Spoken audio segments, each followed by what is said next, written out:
All right, I'm not sure if we are alive yet. Okay, I think we are live. Hello, everyone, and peace of the Lord to all of you. I hope my voice coming good and clear from your side. Let me know, please, if you hear me and everything is working as it should be. Uh, let's see here. All right, looks like we are fine. As you see, we are going in the wrong time. Let's say, like, not the time really usually I go, just to give a chance for people who live in Asia to join us. I got some requests from people from Indonesia, Singapore, Malaysia. They're from Asia, asking me if I can go live in a time where it's good for them. So I said, okay, I will try. It's not easy, but we can make it happen from time to time. So we will see really if we are able to invite more people to join us, and if I see that this time can bring people here, so they can listen and they can learn, then why not? I will make a schedule for it, maybe once or even twice a week. Why not? But if nobody join us, then that's mean, I'm not really doing the right thing. Uh, so help us to invite your friends and let us see together if Islam is a good religion for people in Asia. As you see the title here, uh, it's about Indonesian ustaz, but if you go in the description, you will see it says Muhammad was sent to the Arab or Asian. Those Muhammadans who they made a business out of Islam, like this guy. Uh, his name is Ustad Adi Hidayat. Adi Hidayat. Actually, I found a picture which is very funny. A picture of the top ustad in Indonesia, and the funny is, one of them is a female. And in Arabic, you don't call a female ustad. That is even stupid. And this is telling you that those who they are the one who teach you about Islam in Asia, they don't even know what they are talking about. They are even using the wrong words. No wonder that Indonesian people, they were praying for the wrong direction for hundreds of years. And those who call ustad, so-called ustad, they did not notice. Yet they are the one who claim to be knowledgeable. Until Western people, they told you, like, you know what, you are praying to Somalia, not to Saudi Arabia. And not to forget to mention that praying in the direction of Saudi Arabia is impossible. But because your God is an idiot, and he taught you that the earth is a flat, so you think he can do it. Otherwise, the earth, it's impossible. The shape of the earth will not allow you to pray in direction of anything. Because whatever direction you go to, you are going to hit the empty space. But stupidity is amazing. I found this video uh, in YouTube, and like I don't speak Indonesian language in order to get those Abdul busted in what they are saying, but I found this video in English.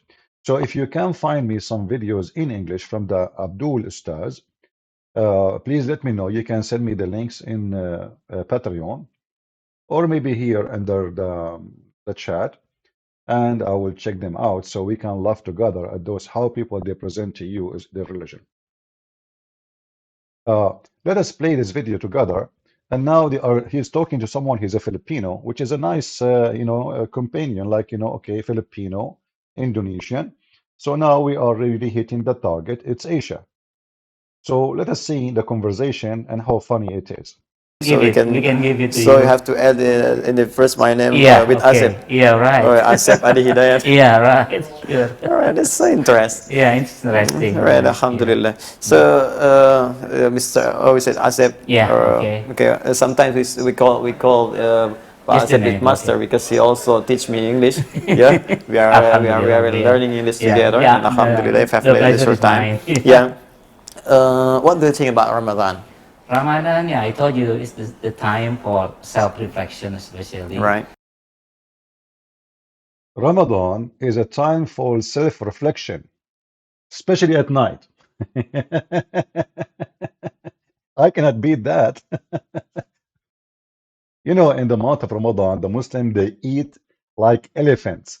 This is why the price of food in the month of Ramadan goes so crazy and so wild in Muslim countries. Is that really because they are doing self-reflection or because they are eating non-stop? So simply the month of Ramadan, it's a pagan month. It's a practice of the pagan before Islam. And the name of the month is not made by Muhammad, is is made by the pagan Arab, sorry, by the pagan Arab, coming from thirst. If you go to the Arab calendar and you ask the Muslims, is this calendar, the names of the months, is it created after Islam or before Islam? They will say to you right away, this is the same calendar exists before Islam. So that month, all the months in the Islamic year is named by the Arab pagans. And here you ask yourself, how Ramadan become the month of the Muslims if this is the same month was practiced by the pagan Arab before Islam, simply because Islam and the Arab pagan are the same. It's the same religion, they continue practicing the same thing. When Muhammad he announced himself to be a prophet, he tried to distance himself from the pagan Arab in the beginning, hoping that the Christians and the Jews they will allow him to join with them. So he said he believed in Isa, he said he believed in Abraham, he said he believed in the Torah, he believed in the Injil, which is very funny because this is the Greek word, and Muhammad he believed in the Greek book of Isa. But the Quran says that Allah he sent Isa to the children of Israel, but he sent him to the Israeli with the book in Greek. Anyway, Muhammad as a Quran in chapter 9, verse number 60, 60 from 60 to 69, it says he's an ear. He's an ear. What does that mean? He is a person who listen and he copy and he paste. So Muhammad is an ear, uh, and one of the ears of Muhammad capture the word Quran. And because he is nothing but an ear, which means he have no self-belief, he is just copying others. Anything he hear, we mentioned to you last time how he took, if you go to verse number 61, if you remember, we showed you how Muhammad, he saw the Jews fasting, uh, and the Muslim, they claim it was the fast of Ashura. So Muhammad, he says to the Jews, he said to them, what is this? Why you are fasting? They said, this is the day where Allah saved Moses crossing the sea from Pharaoh. Muhammad, he said, all right, no problem. You know what? We have more rights on Moses more than you. So he just stole Moses from the Jews. And he commanded the Muslims to start fasting the month of or the day of Ashura. And not only that, he claimed that if you fast the month of Ashura, the sin of the previous year is going to be demolished.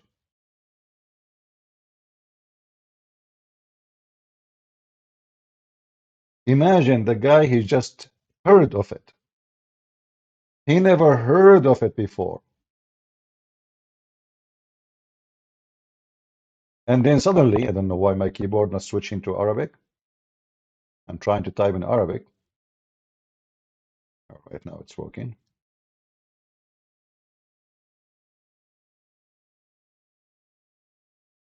Ashura, and you will see many references, in fact, that was a day for the pagan, had nothing to do with the Jews. But according to Muslims, this is the day of the Jews. And then Muhammad, he copied the Jews, and then he starts saying that if you fast the day of Ashura, and this is the 10th of Muharram, that will destroy all the sin for the previous year. In fact, Muhammad in the last day of his life, or last year, they asked him, but this is the day where the Jews practice how we practice with the Jews. And you told us we should change. So he said, okay, next year we will not do it in the same day with them. But he did not live for the next year. So if you go here, you will see how Muhammad, uh, read with me carefully. Quraysh used to fast the day of Ashura in the pre-Islamic period. And the apostle too used to fast that day. And when he came to Medina, he fasted on that day. Okay, so what the Arab, and here you see how the Muslims are so confused about who this day belong to who, because Islam is just a a jumpy yo-yo religion. They don't know what they are talking about. Everyone, this hadith says so, that hadith says so. They oppose each other, and the Muslim, they go in the limbo. So now this day is coming from who? Is it coming from the Jews, as other hadith says, or it's coming from the pagan Arab? What the pagan Arab had to do with the Jews? Nothing. All right. Uh, if you go here, Muhammad suddenly he decide that Ashura is not important. Like what? You told them, you command them to fast the day. You told them if they fast this day, that will erase all your sin in the previous year. And now Muhammad, he changed his mind because now he came with Ramadan. So now it says, you know what? You have a choice to fast it or not. Do you see how Muhammad, he abrogated his cult? If this is from God, well, if Allah told Muhammad that fasting this day will erase your sin, how this is up to you? I mean, this is very important. This is very important more than Ramadan, because I mean, Ramadan will not do that. One day of Ashura will erase your sin. The hadith after it says, during the pre-Islamic period of the ignorance, Muslim, they claim that in their time is not time of ignorance. The Arab before Islam, they are ignorant, and Muhammad now supposedly is not. They used to observe the fasting of the day of Ashura. Okay, Muslims, who is the one want to call us and tell us why you are observing the fast of Ashura? If this is the day for the Arab pagan, what the Arab pagan were observing? Any Muslim can tell us?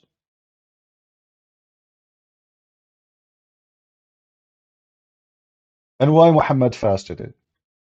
And why Muhammad he commanded it? And why he said fasting this day will erase your sin for the previous year? And then how come it become not important?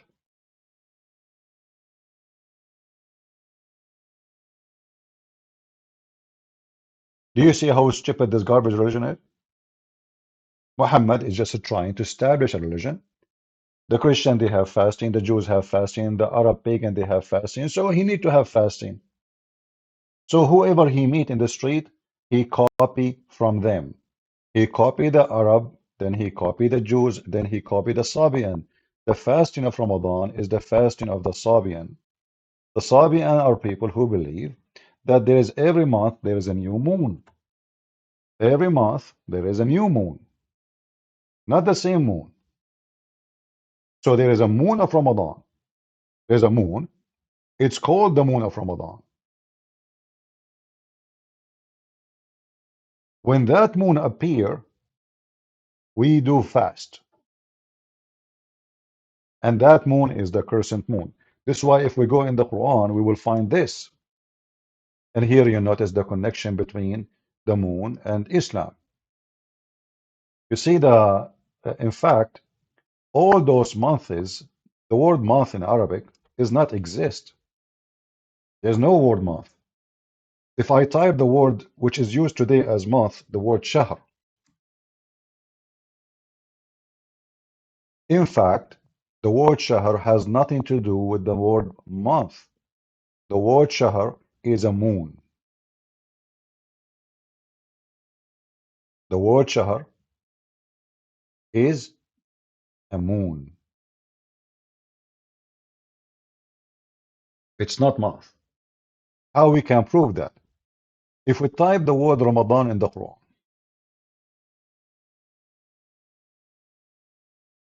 chapter 2, verse number 185.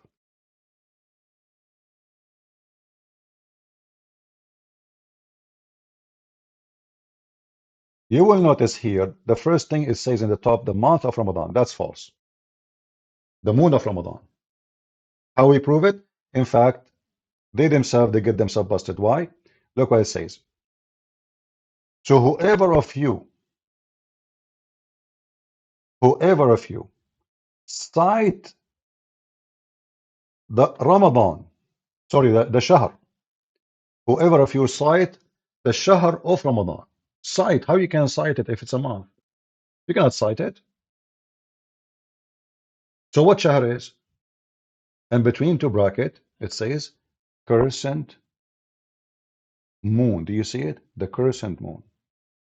So when you cite the crescent moon, which is the moon of Ramadan, then you start fasting. Are you with me? So the fasting that day is starting by citing certain moon. That moon is the crescent moon. That is Ramadan. The Sabi and they believe that the crescent moon appear, Ramadan started, and then they used to go to different city to welcome the new moon. There's a new moon. So they start the fasting in one city, and then they go to the other city to receive the new moon when it's appear, and that will be the end of fasting.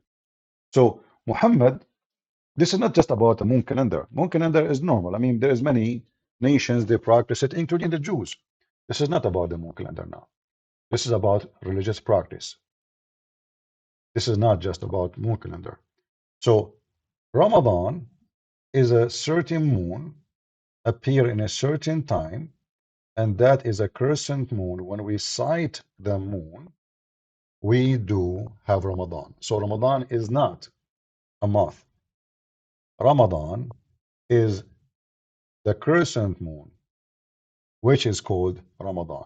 So Shahru Ramadan, the moon of Ramadan, the word Shahr, even though today in Arabic we use the word Shahr as a word mean month, but if you go right now, check in Hebrew or in Aramaic, you will find that the word Shahr mean moon. Even in Hebrew, you can go right now, check yourself. You will find that the word Shahr mean moon. The word Shahr does not mean month. So now we go back to the video, and this Abdul is trying to fool us, telling us that the month of Ramadan is the month about self-reflection. How you self-reflection in Ramadan? Your prophet, he used to suck the tongue of Aisha while he is fasting. Does it sound like somebody is fasting? So now I'm fasting, and though I go to my wife and I touch her breast, excuse my language, and I put my tongue in her mouth, and that is supposedly what is called fasting and self-reflection. Listen carefully. And we can improve our ibadah, right? That's good. Yeah, as well as but beside, I mean, without ignoring our daily activities. Yeah, that's good. Right. You know the purpose of Ramadan, when Allah subhanahu wa ta'ala said in the purpose. Holy Quran, Yeah. in the Surah Al-Baqarah, the verse 183, Allah said, Ya ayyuhalladhina amanu kutiba alaykum as-siyam kama kutiba ala alladhina min qablikum la'allakum tattaqun. So Allah says in the Holy Quran that Allah wants to all of Muslim when they do fasting, but to reach the pity, right? The taqwa. Taqwa. Actually, he skipped something very important. He mentioned, he says, as it is, became an obligation for people before you. So what Ramadan is? Kutiba alaykum as-salat. As it was, it is made for you a fard, which means is an obligation. The same as for the people before you, the pagan Arab and the pagan Sabian. Did you hear it? So if we go right now to show you the verse he mentioned,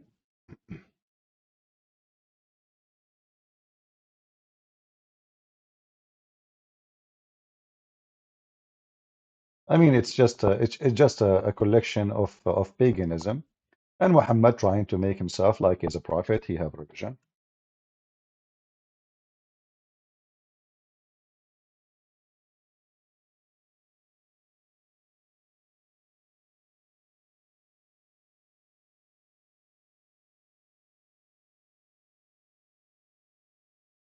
Hold on. This is the verse he mentioned, and here you will see a clear evidence that Muhammad is just trying to copy people who was there before them. O who you believe, observe a sawm, between two brackets fasting, is prescribed for you as was prescribed for those who before you. Do we need more proof that Muhammad is just copying people before him? Do we need? We just use what this potato ustaz he said. Same time, the word siyam, Sawm. Do Muslims even have fasting? Sawm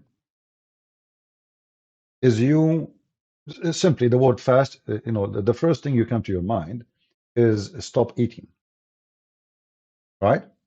Like you don't eat. But do Muslims fast in Ramadan? They don't.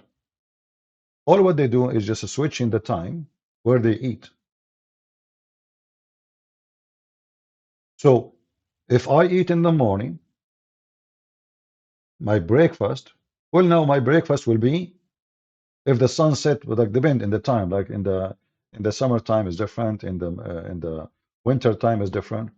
So if my breakfast was at at 7 a.m. in the morning, well, now it's going to be 7 p.m. or maybe 5 p.m. depending how fast the sun set.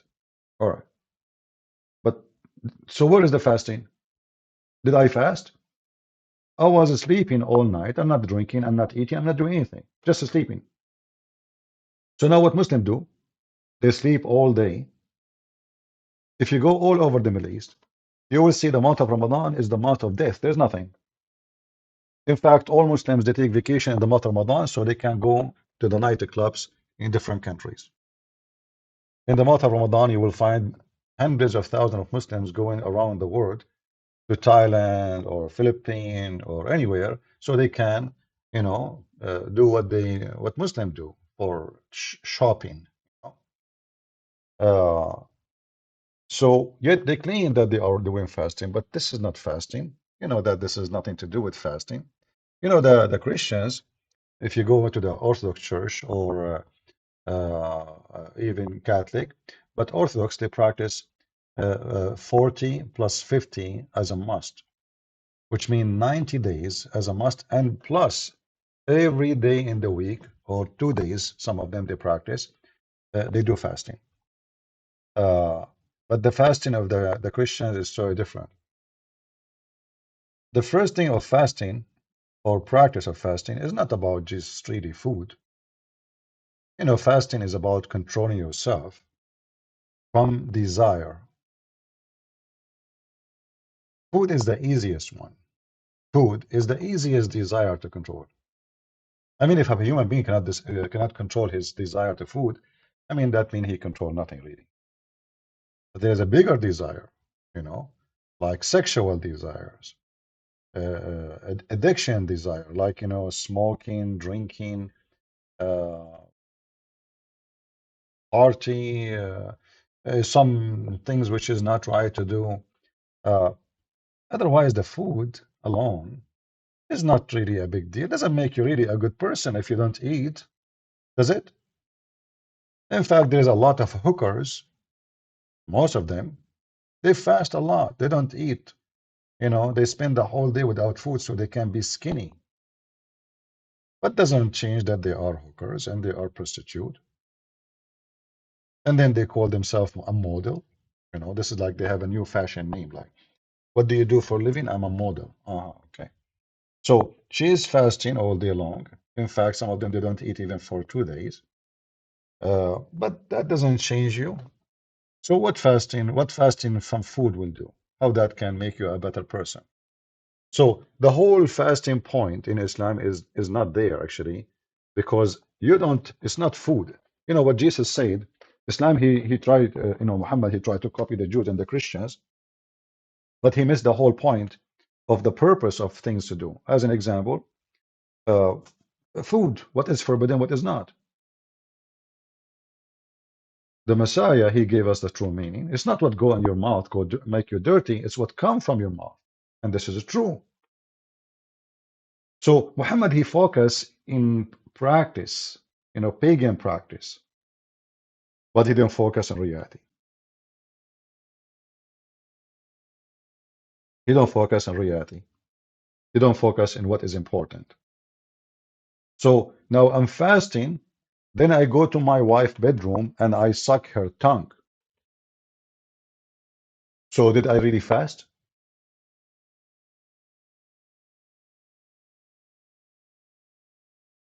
Any Muslim? Did Muhammad really fast? And you Muslim, you do the same. How he is fasting, and now Muhammad is doing a person sucking the tongue of his wife. You see, I see nothing wrong with a man kissing his wife, doing whatever he wants. I mean, this is they are wife and husband, right? But this is not the topic now. He is fasting and he is practicing sex.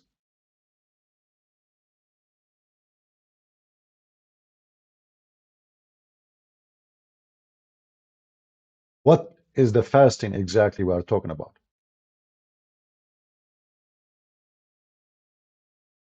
If I go right now to the hadith, to the Muslim website,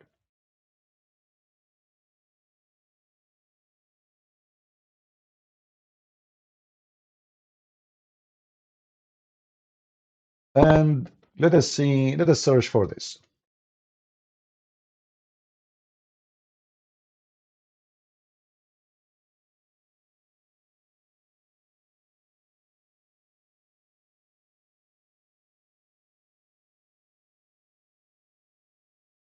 What is this?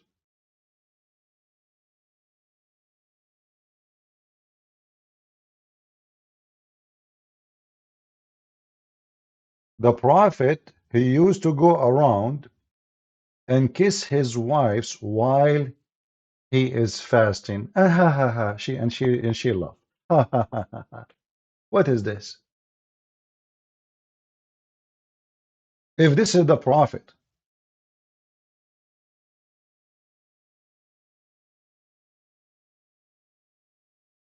this is the Prophet himself. This is not the neighbor. When Aisha, she said, he used to suck my tongue. He used to suck her tongue. That explain what kind of fasting we're talking about. This is not just, I mean, what kind of kissing.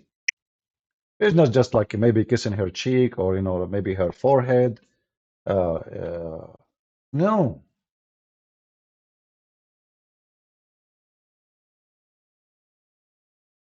وَيَمُصُّ لِسَانَهَا. And he sucked her tongue.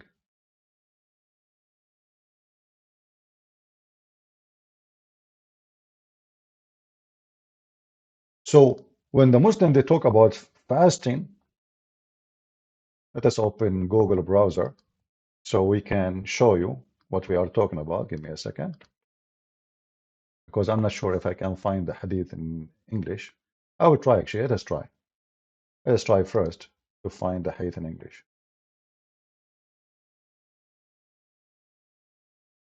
about Muhammad sucking the tongue of Aisha.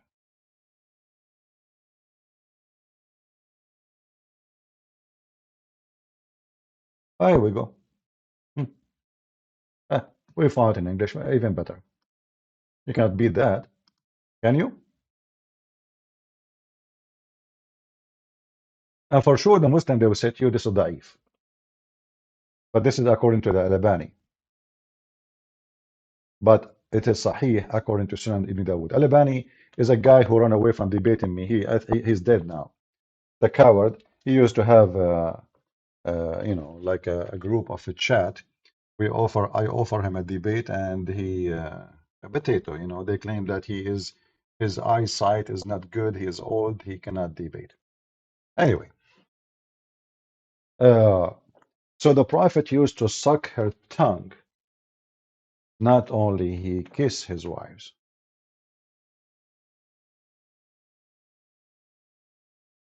This ramble garbage. No, actually, ramble is very good. I like it. I'm satisfied with it. And if you guys don't like it, don't come here. No problem. Don't come. At least here we can say what we want, and we are not worrying about the garbage. The garbage is YouTube, not here. The garbage is YouTube. I can't even keep my videos there. I'm making videos for the last 20 years, and I have 0 videos in my channel. So where is the garbage? People have hundreds of videos of mine. I cannot have them in my channel. So if you don't like it, don't come here. Nobody's forcing you. I think I'm going to stay on Rumble, and I will forget about YouTube. Even though there I have hundreds of thousands of subscribers, I better grow a community here. And who like it, you can join. You don't like it, yeah, go watch cartoon. We are not here to entertain you. We are here to say and share the truth. Yeah, we cannot do anything in YouTube. I mean, I cannot do anything.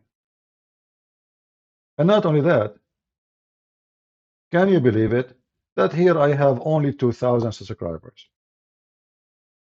And then after a day, you will have maybe 9, 10,000 view. And then in YouTube, I have 155,000. And then I get 16,000, 20,000 view. They obviously, they play with the numbers. There's no way a channel have 2,000 here will do the same or double of a channel have 155,000. All right. So anyway, you know, it's up to you. You like it, you can join us. So as you see, when the Muslims they speak about fasting, the fasting is not exist. This is not how what is the purpose of fasting? The purpose of fasting is teaching yourself how to control your desire. Is Muhammad controlling his desire? Which one is more important? To control my sexual desire or food?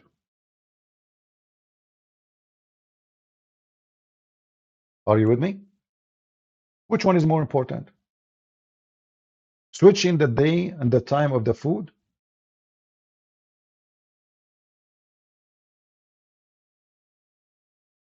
Instead of eating at daytime, I eat at night. And not only that, Muslims in Ramadan, they eat like cows. They don't even fast. What do you mean fasting? Expensive food, you know. So listen, you're not fasting. You're eating more. If you go right now and check about prices of food of Ramadan, like you can search right now, why food price in Ramadan goes skyrocketing? Why food price in Ramadan? I'm not going to type the word after I'm typing. Hold on. Why food price in Ramadan? I just typed that. I did not type the rest. You will find the answer right away in Google that price of food in Ramadan goes skyrocketing. You know, if nobody buy gas price will go down, right? If nobody buy anything. And food, especially vegetables, meat, I mean, this is have to sell it, otherwise it's going to damage. You cannot keep it in the forever. So if people are preventing themselves from eating a lot and eating less, the price of food will not go crazy. In fact, in the month of Ramadan, most of Muslims they end bankrupt. They borrow money because they cannot afford it.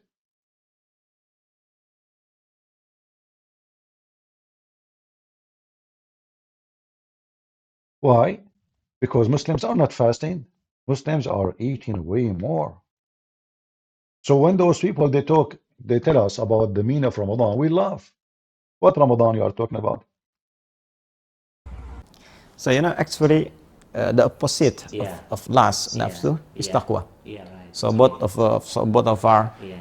are opposite each Yeah. other. Yeah. Yeah. So when we can press our lust, Yeah. nafsu, we can improve our taqwa. All right. So When we compress ourselves, we can increase our taqwa. Okay, if you ask this guy, are you allowed to suck the tongue of your wife? He will say yes during the fasting. So now he compressed himself. Why? By changing the time of his meal. But all kind of sexual activities like kissing, licking, excuse me, is okay. He is compressing himself. The Prophet was compressing himself a lot.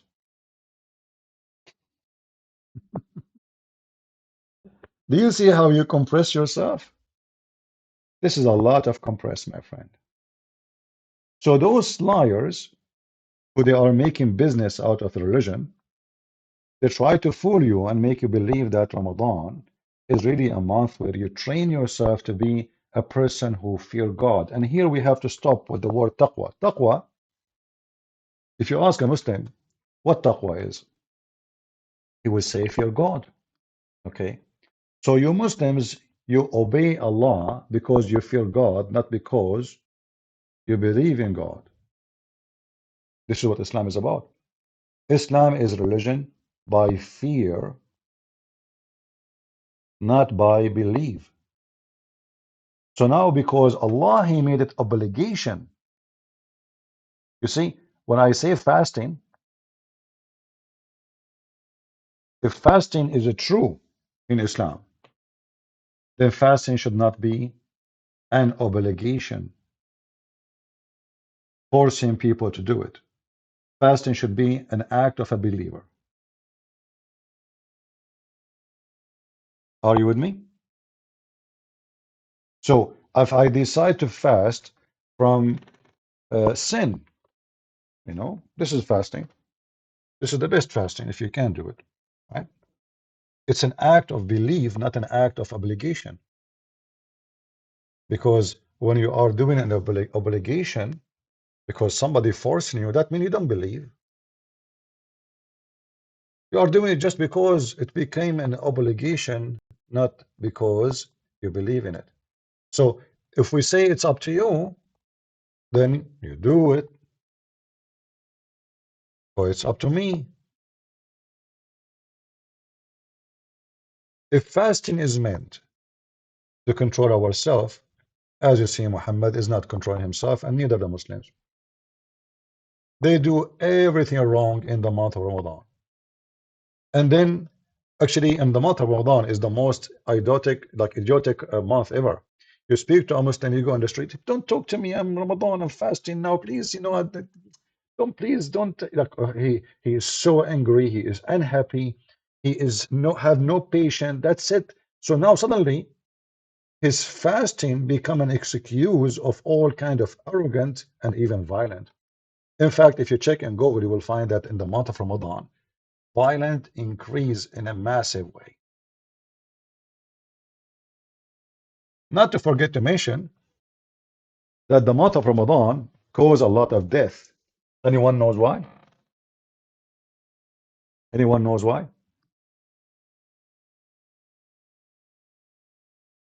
When a person change uh, his daily routine of food,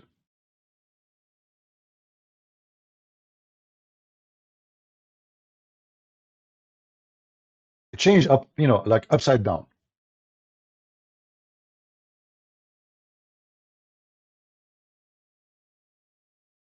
that will cause a lot of a problem for the body.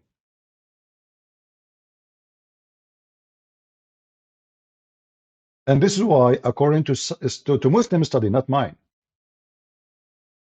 that Ramadan increases the risk of heart attack.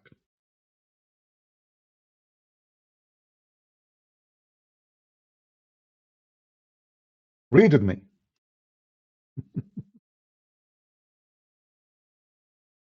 Risk of heart attack after suhoor. What is suhoor? You know, this is the practice of Ramadan, like the Passover. They are explaining to you. So after you do eat, because now you are eating like an elephant, brother. Oh, I eat, man. Fasting, yeah. Eat and drink, eat and drink, you know. And then your body is not. What's going on with the body? I mean, this is strange. You put a lot of stress in your body because you eat too much, and then you have a heart attack. And a lot of Muslims die in the month of Ramadan because of that. So, do Allah knew that the way the setup of this fasting is wrong, or He don't? So when those people they try to to sell out for us Ramadan, we laugh at it because this is not really what God wants. God don't want somebody to sleep at night, eat in the daytime, sorry, eat in the nighttime and sleep in the daytime, and now he exceed the limit or destroy himself and go and have a heart attack. That's not what God wants. This is your Muslim study. This is not my study. Heavy meals and fasting without suhoor trigger heart attack.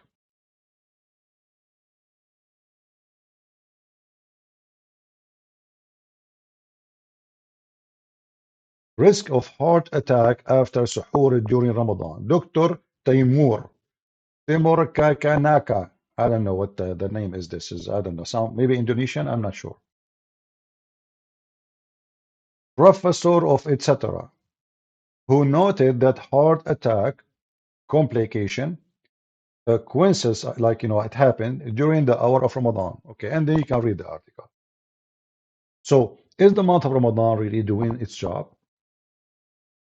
We are eating way more. We are eating like mules. We suck the tongue of our wife during the daytime, especially if the wife, she is 6 years old. Praise be to Allah, you are a pedophile now, and you have a certification from Allah to practice it. And now you stay the whole day, you are not eating or drinking, and then boom, Ramadan, the end of fasting. And then you start eating like a donkey. And then you die. Not to mention other complications for the body, but this is at least the most, I mean, this is the most dangerous we can mention. And maybe there is other about sugar, diabetes, all kind of garbage.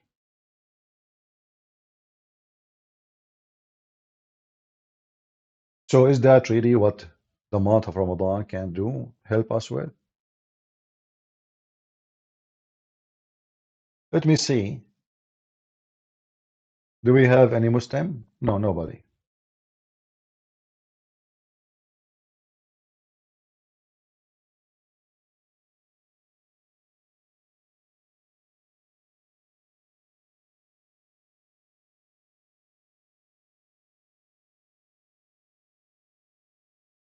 If you are a Muslim and you like to join us, please feel free.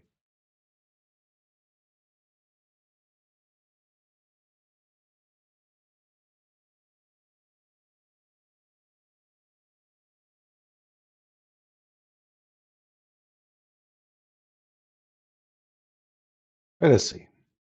My Skype is open. If you are Abdul from Indonesia or any other Asian country or anywhere, feel free to call us. Let us see how good you are. So now we understand that the month of Ramadan have nothing to do with fasting. And I find it very amazing that Ramadan is the month of hypocrisy, not the month of fasting reading. I remember when when I was a kid, I go to a kid in my age. He come to my house, I go to his house. I go there. We eat cookies. His father is eating. His mom is eating. His brother is eating. His sister is eating. And you know, my favorite is to go eat cookies. So he invite me usually when his mom, she make cookies. This is the only time he can get me to go with him. So I go to his house. We eat cookies. It's Ramadan. His parents are eating cookies.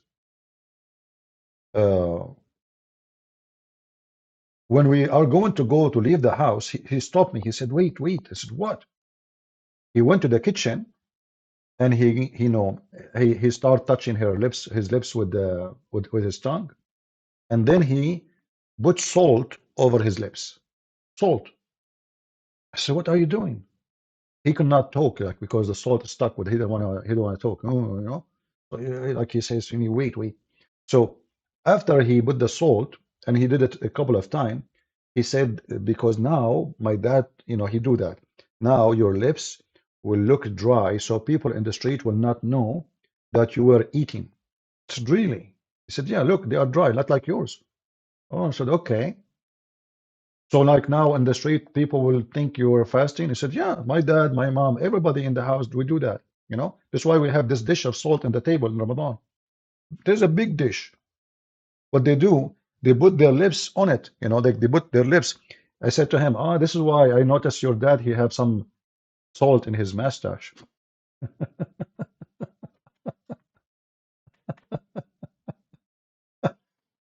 So they are fasting Ramadan, but in reality they are not.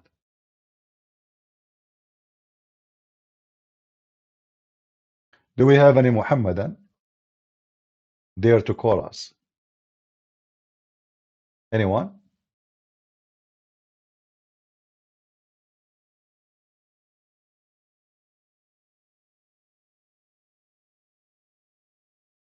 The Islamic society, they practice nothing but a hypocrisy act. The month of Ramadan is not the month of fasting, is the month of eating.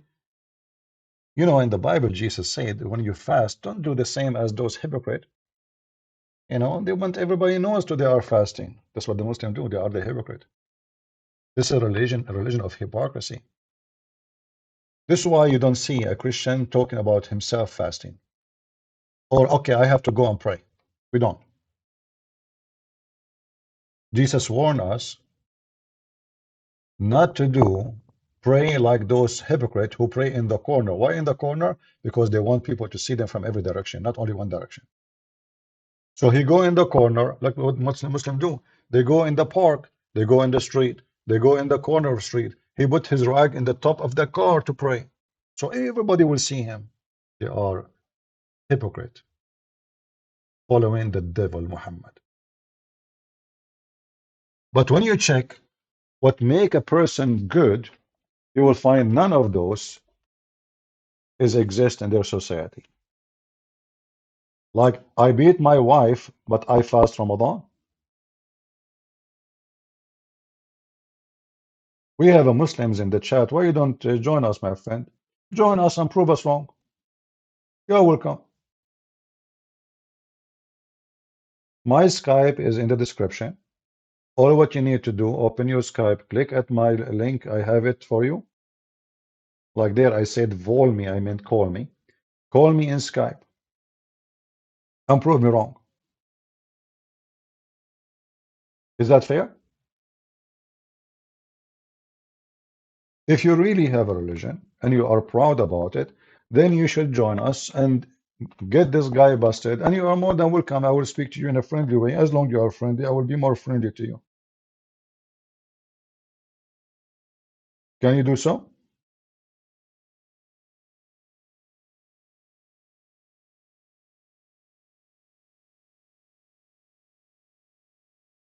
Any Muhammadan who would like to join us? You claim Islam teach you good things. I don't see it. Ramadan is a very ugly thing. Ramadan is a very ugly practice. First of all, it shows how you as a poor person, if you are a poor person, the month of Ramadan will be a month of humility, disgusting, will bankrupt you, will destroy your life actually. The month of Ramadan have nothing to do with religion. as much it is about culture now. And if we try to make it go to the religion, then we have to go to the Arab, who they are pagan, and the Sabian specifically, who Muhammad copied them. What is the purpose of Ramadan? What the purpose of Islam? Nothing. How many wives this guy he have? If you Muslims claim that fasting can teach you discipline, the fasting you do, how come you cannot fast from having more wives? Isn't it one is enough? How come Muhammad did not have one wife or even four? Muhammad is above Islam actually. Muhammad, he says Muslim can have four, he have unlimited. Did Muhammad teach himself how to be disciplined and how to fast from his sexual desires? Why he want to keep having more and more and more women? Are you with me, guys? If a person really want to do fast, the most important thing is not exist in Islam. What food? You don't fast from sex. You don't fast from having more wives. You don't fast from having sex with the children. You don't fast from sucking your tongue, the tongue of your wives. So where are you fasting? Where is your fasting?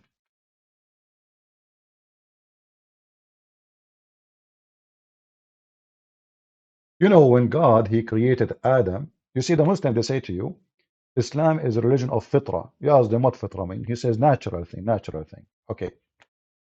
So was it natural when Adam and Eve were in heaven, or it was not natural? So how come Adam, God created for him one wife?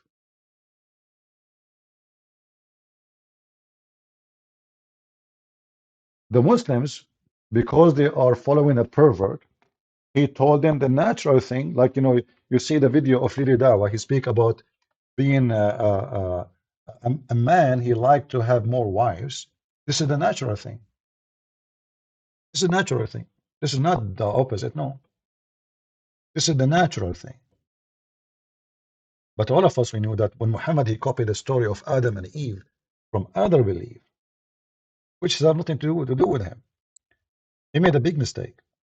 God created only Adam and Eve. And if we go and read the hadith of Muhammad about Adam and Eve children, we will find each one of them, he married only one wife.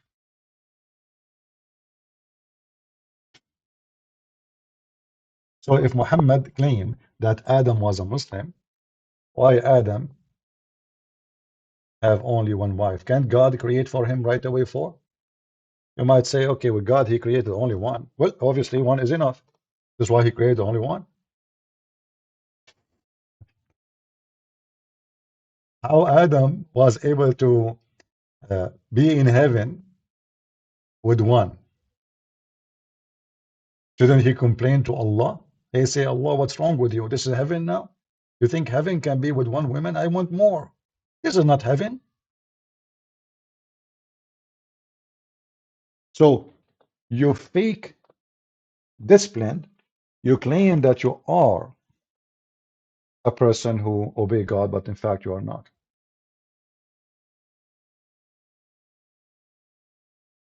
All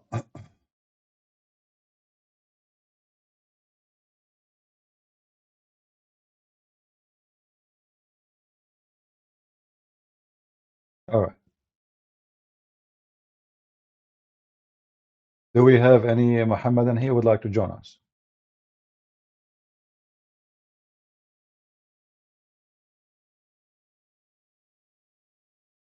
Any Muhammadan, he think he is capable of talking to me. You see, we challenge your ustaz, and I want you Muslims to carry my message to your ustaz and tell them why they don't dare to debate me. If the excuse is English, well, as you see, he speak English. Guys, isn't this guy speaking English? He do, right? We have when we this lost control to our taqwa, so the lust will improve. Yeah, the grow up. See, he speak English. So do he have an excuse not to challenge, to accept that challenge of a Christian prince? and debate me?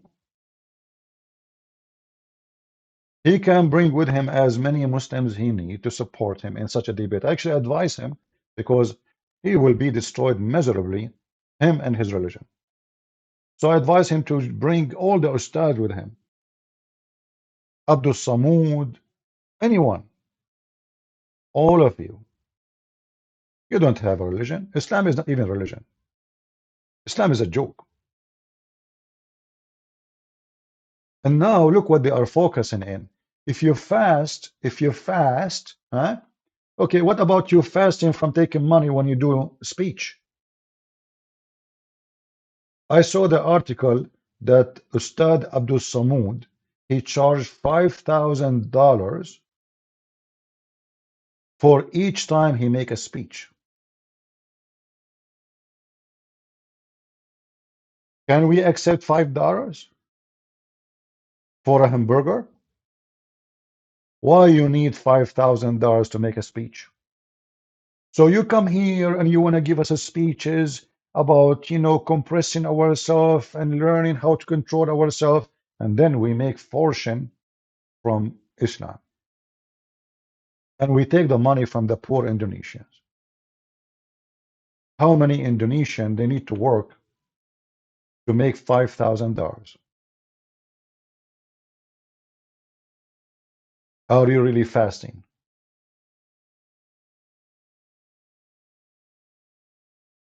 So we fast in Ramadan and then we suck the money of everybody around us. We fast in Ramadan during the daytime and then we eat the whole elephant at nighttime. We fast in Ramadan from food, but we don't fast from sucking the tongues of our wives. Are we really fasting?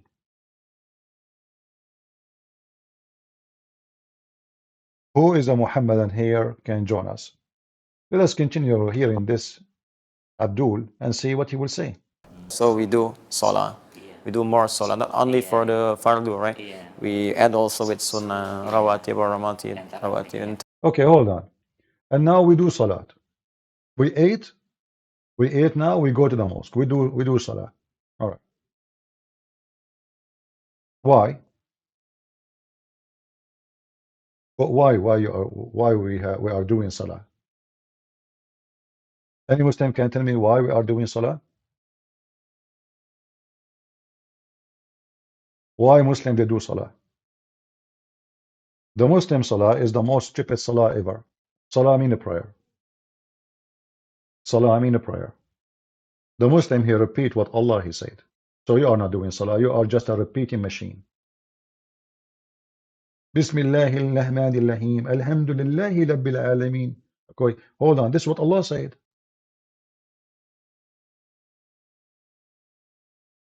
You are not praying. Prayer is you communicate with your Lord. You speak to him from your heart. You are just saying what Allah said. So imagine you have a kid. Let us say you have a son. He call you every day 5 times. You answer the phone. He starts saying to you, Bismillahirrahmanirrahim. Alhamdulillahi Rabbil Alameen. Look, what the heck? And then he hang up on you. And then he call you again. 3 hours after. Bismillahirrahmanirrahim. Alhamdulillah. Abdul, isn't this what I said? Why you are saying to me what I'm saying? No, you are not praying to God. You are saying what he said to you. What is your prayer? How in the world repeating the same words 5 times a day can be called a prayer?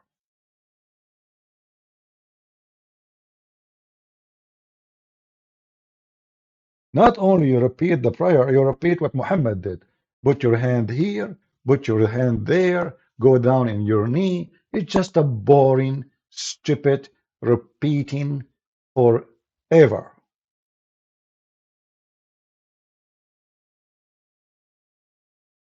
What was the purpose? Nothing.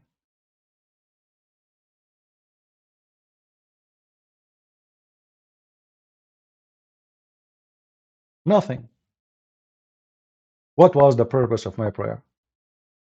I did not even pray. I just said what Allah said.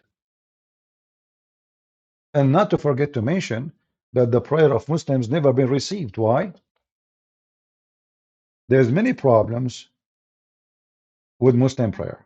As an example, if I go first of all and I type the word fart, I go to the search engine here, I will type in English, fart. Type in Arabic.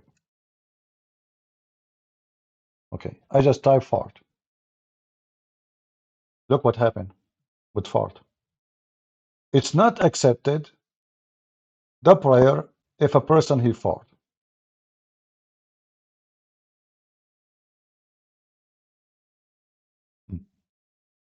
So now you go and you do ablution with dead dogs and women blood from period and garbage as Muhammad did, and now you suddenly, air farted.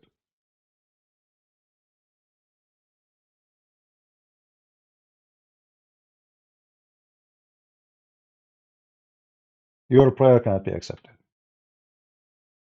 Then we have a question. Well, if the farts stay inside you, you are more clean, or if the fart go out of you. Just to show you how stupid Islam is. When a person he fart, what he do? He just release a gas, correct? Okay, so now we keep the gas inside us, we are clean? Or we are cleaner after we fart? Guys, do you see the idea how stupid it is? So if I cleaner if I dump my poo-poo or I keep my poo-poo? Which one make me cleaner? So if the point is a cleaning, you miss the point. Farting inside you is still there.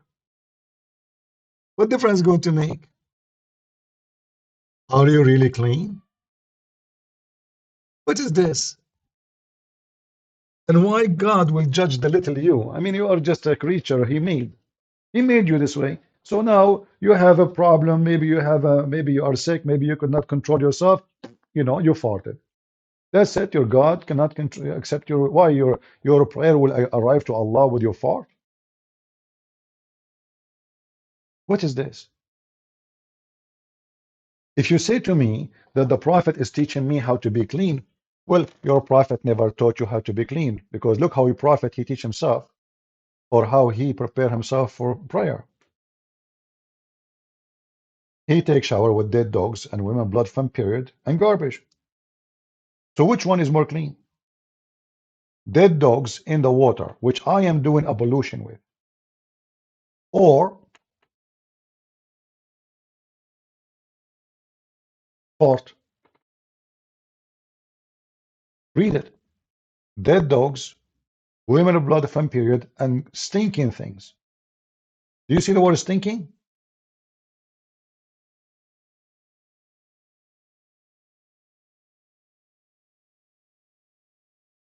So where is your God?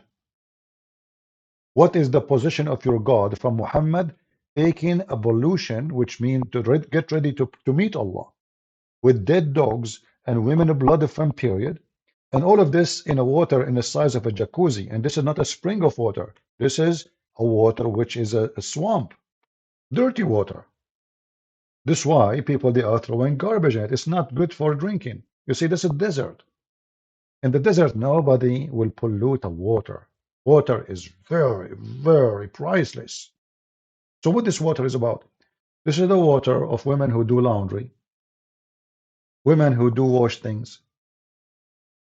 The water go to the lower part of the town in a little hole. It's called bi'ru bidaa, which means the well of garbage. And this is why we find in it garbage. This is why it's called bi'ru bidaa. So now Muhammad getting ready to meet with Allah and taking shower with dead dogs. And then he says to you, if you fart, your God don't accept your prayer. Is Muhammad now after the shower is a cleaner with dead dogs? Which one will make you more dirty? A water in a size like, 6 foot wide, and it's very low as water, like maybe 2, 3 foot high maximum. Even there's different hadith says it did not even reach his private area, his private part. And even the guy, he put his sheet over it. This is how small it is. His clothing, he measured it with his clothes. So it's very small water, has all those things: dead dogs, women blood, rags, stinking things. And now we are washing ourselves in the middle of it. Yet, if you do fart, that's it, your prayer is not accepted. Here we notice that the whole idea of cleaning is not exist in Islam. It's just a stupid idea. It's false. It's fake. The guy is messed up. In fact, what you see in front of you is a clear proof that Muhammad is suffering from mental illness. There's no way a person who have some intelligence will do this. And that's why the people, they were asking him, how we do that? Is it really right? And then what Muhammad said, oh, the water is made pure and nothing make it impure. But guess what? Your piss is water. If water is always pure, nothing make it impure, then all your piss is water. What is it? And your piss, 90% or maybe more of it is just water.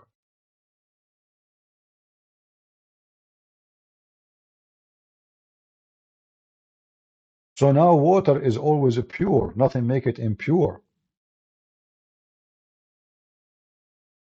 So why, if you pee, why, if you fart, okay, this is all is a form of water.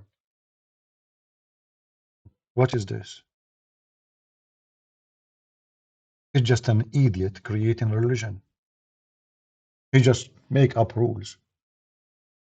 That's why Muhammad, he make up a rule in the morning, sometime he forbid it afternoon. Even the tafsir says that the Arab, they were laughing at him, and they were saying to the Muslims, your prophet, he make an obligation in the morning, and he forbid it in the same second day. Like, you just see something right now. What happened? People, they complain, they find it stupid. So Muhammad is, okay, don't do it, tomorrow, okay, what the heck is this? Is it from God or is it from you?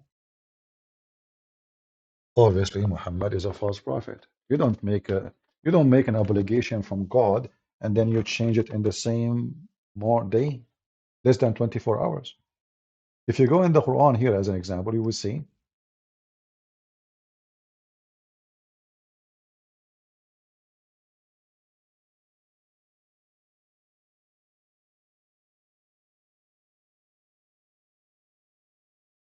when Allah, he made a verse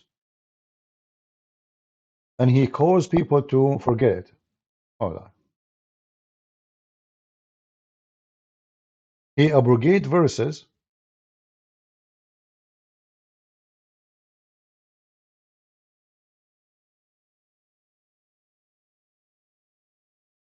or he caused it to be forget. Like, why you are doing that? Because I want to bring you something similar or better?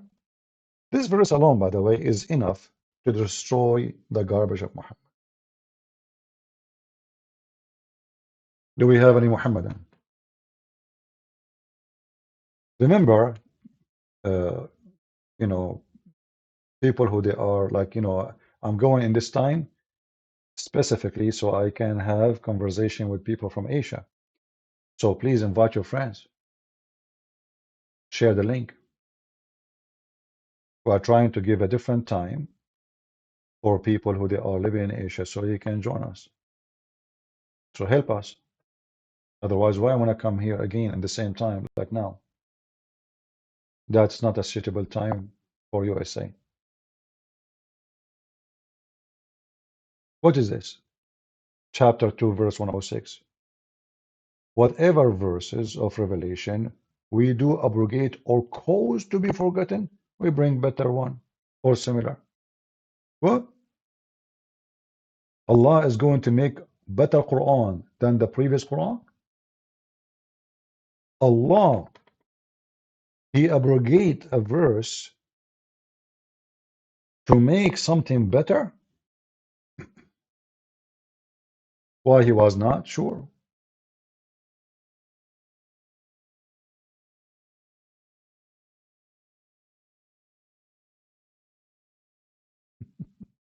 What is this? And Allah, He caused you to forget the Quran? I thought the Muslim, they say that, we memorize the Quran. It turned to be the one who make you forget the Quran is Allah. It's in front of you.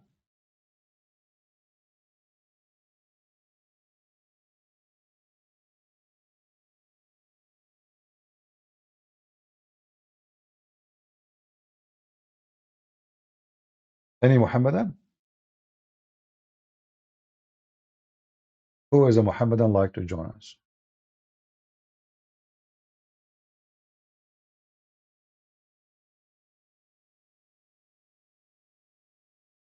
Anyone? So you will see the Muslim sheikhs or so-called ustad, they call themselves ustad, focusing in stupid things. Brother, the phone call. Assalamu alaikum. Brother, shall I use toilet paper made in America to clean my bum? Or it's better to use water? Hmm. That is a serious question. A woman, she called the sheikh about how to take hair from her vagina area. The sheikh, he have the answer. This is Islam. What is the religion in your religion? There's no religion. All of it is about shaving your private area, shaving underarm, eating ice cream, masturbating. Zero spiritual life. All is about food and sex. Food and sex. And when you decide to be spiritual, what do? You repeat what Allah told you. And then, after you commit all kind of sin in the world, you just go to your bed and you say a sentence 100 times, and your sin will be totally erased. Very easy. Easy teasy. 100 times, brother. You say Bismillahi wa bihamdihi 100 times, your sin is erased even if it is more than the foam of the ocean. Is it easy? You see how easy it is? This is religion. Hmm? That's it. I say Bismillahi wa bihamdihi 100 times, brother.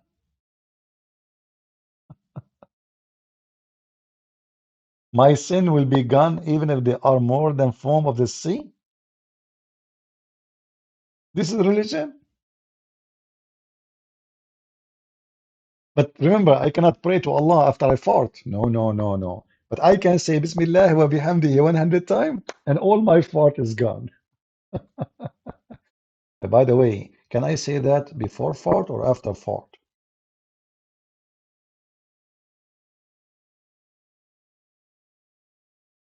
So you go and you do all kind of crazy stuff, and then you say at the end of the night, Bismillah, and not, you have to say it in Arabic, by the way. You cannot say it in Indonesian. You cannot. You have to say it like this. Look, this is what they type it for you in Latin letters. Bismillah. Whoever says Subhanallah wa bihamdihi. That's it. You don't speak Arabic, no problem. Just repeat the sound. Repeat the sound. And then all your sin will be erased. This is religion. Do you see how easy teasy this cult?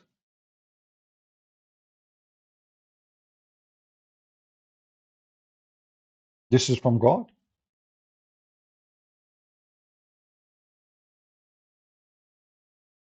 Do we have any Muhammadan would like to join us? Who is a brave Muhammadan would like to join us?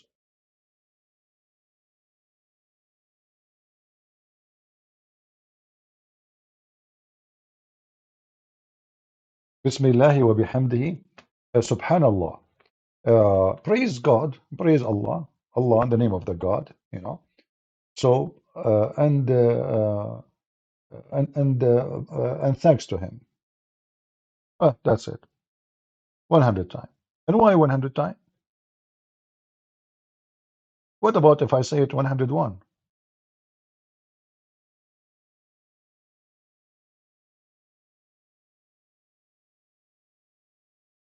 Please refrain from using bad words, otherwise we have to mute you in the chat. Don't use bad language. If you use a bad language, then I have no choice except to mute you. I can give you a warning for some time. This is not a Sneeko page. He keeps saying the F word every 2 seconds, and we are not people of the F word. Do we have any Muhammadan? Don't worry, Muhammadan. If you call me and you commit 1,000 million sin, don't worry. Before you go to bed, you say Bismillahi wa bihamdihi 100 times. What say you? See how easy it is? So why I want to fast Ramadan? I mean, what the heck with this religion?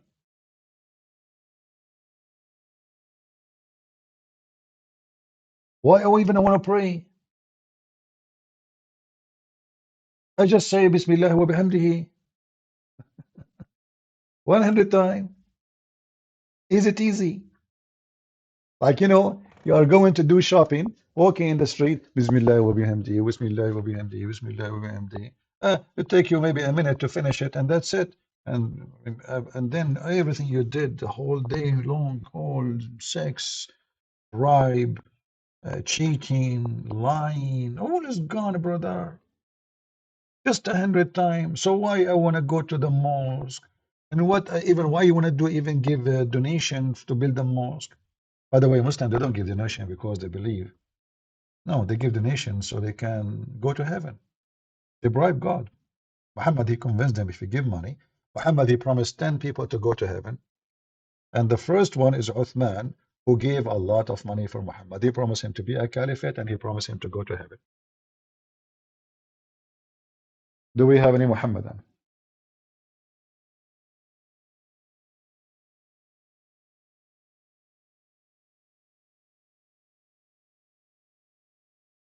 Anyone?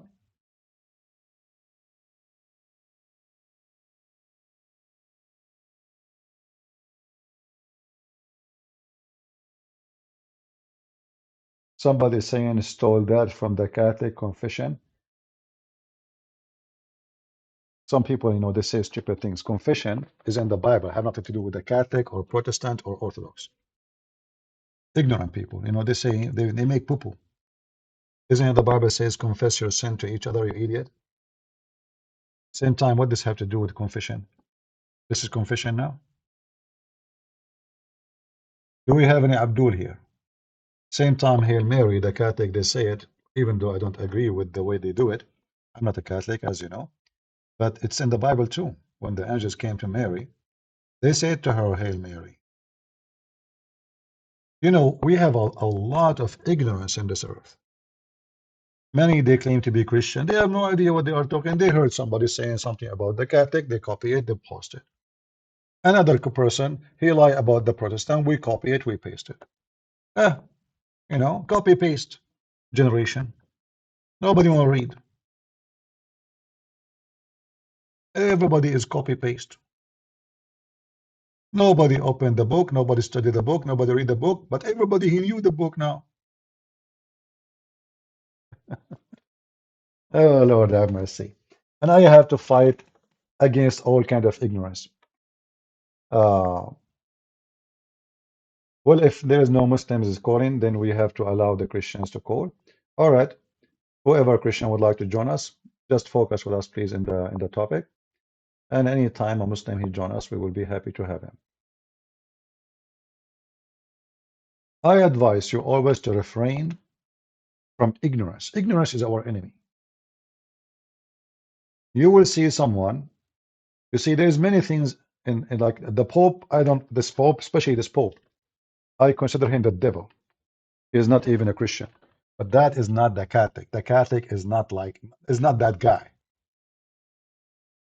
If someone is a Protestant and he's saying, there's many, by the way, many priests, Protestant priests, they promote Islam.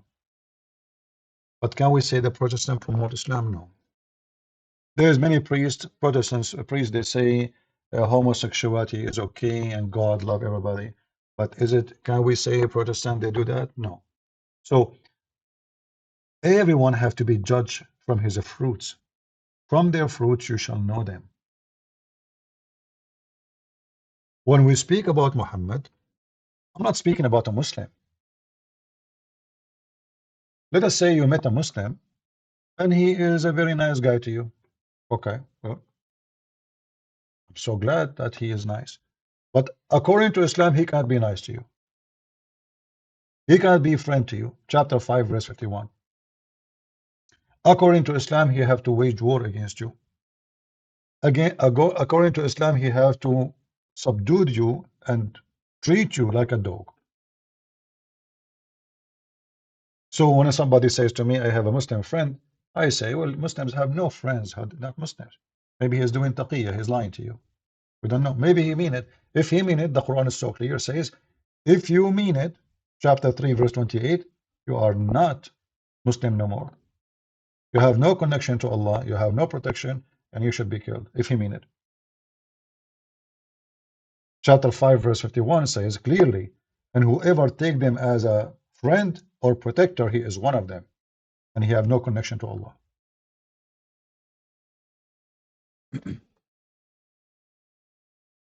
Do we have any Muhammadan?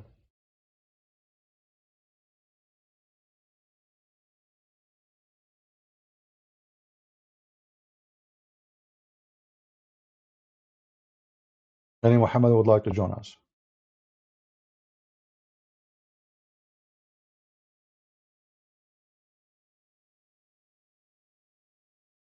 Nobody?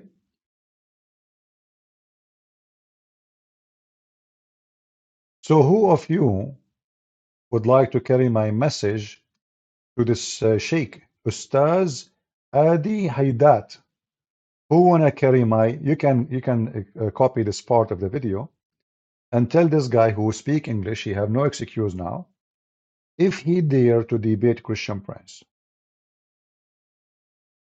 I will call him. See, I'm a very humble man.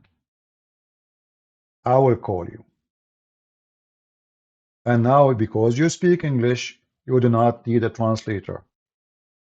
And you have no excuse to say I will not. Do you think he will dare? The answer, we know, he will not. They are there just to fool you, to claim that they have knowledge. The second they speak to me, you will notice that their knowledge is not even exist for a second.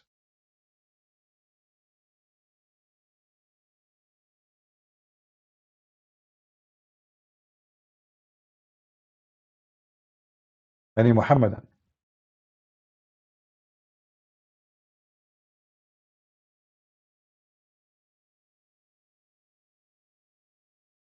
Who dare? Taraweeh also. What is the purpose of Salah? Yeah, to be close to God. Not only close to God, but Allah said in the Surah Al-Ankabut, and in verse 45, Yeah. Allah said, You will notice now he is telling you, he's trying to show you that he knew some verses. You see, like he's asking question and he answer it. You see how funny the conversation? So now he want to present to you that he knew, he have answers. What is the purpose of Salah? What is the purpose of Salah? Listen carefully. Inna salata tanha anil fahsha. Guys, And now he is supposed to speak Arabic, but I assure you, do not know Arabic. But if he knew, that even would be better. Prayer prevent you from doing wrong. Muslims, are you sure? If you're Muslim, you pray, that prevent you from doing wrong?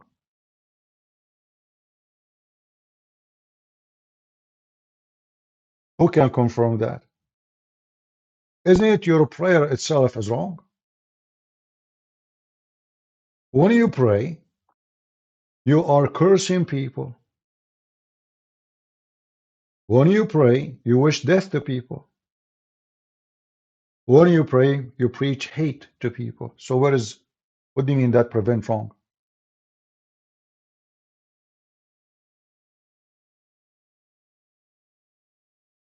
When a Muslim, he recite Quran like this,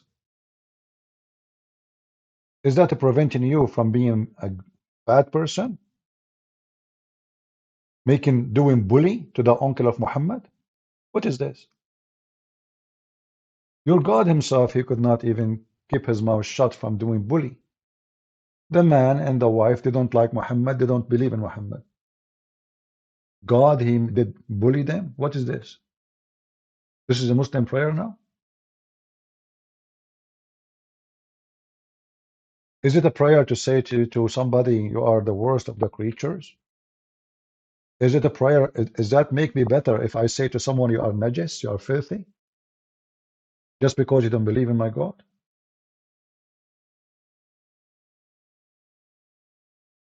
This is Quran. I don't mind, by the way, if they say this is metaphorical way, right? Like, because you don't follow God, you will go, but Islam doesn't mean that. There's no metaphorical in the story. The Muslim, they believe in it for real. As an example, Muslim, they call Jews pigs and monkeys, and they call the Christians pigs and monkeys.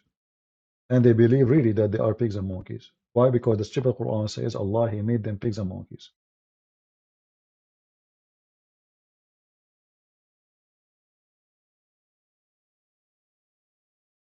Ustaz Adi Haidat is a master graduated from Libya, from Al-Qaddafi.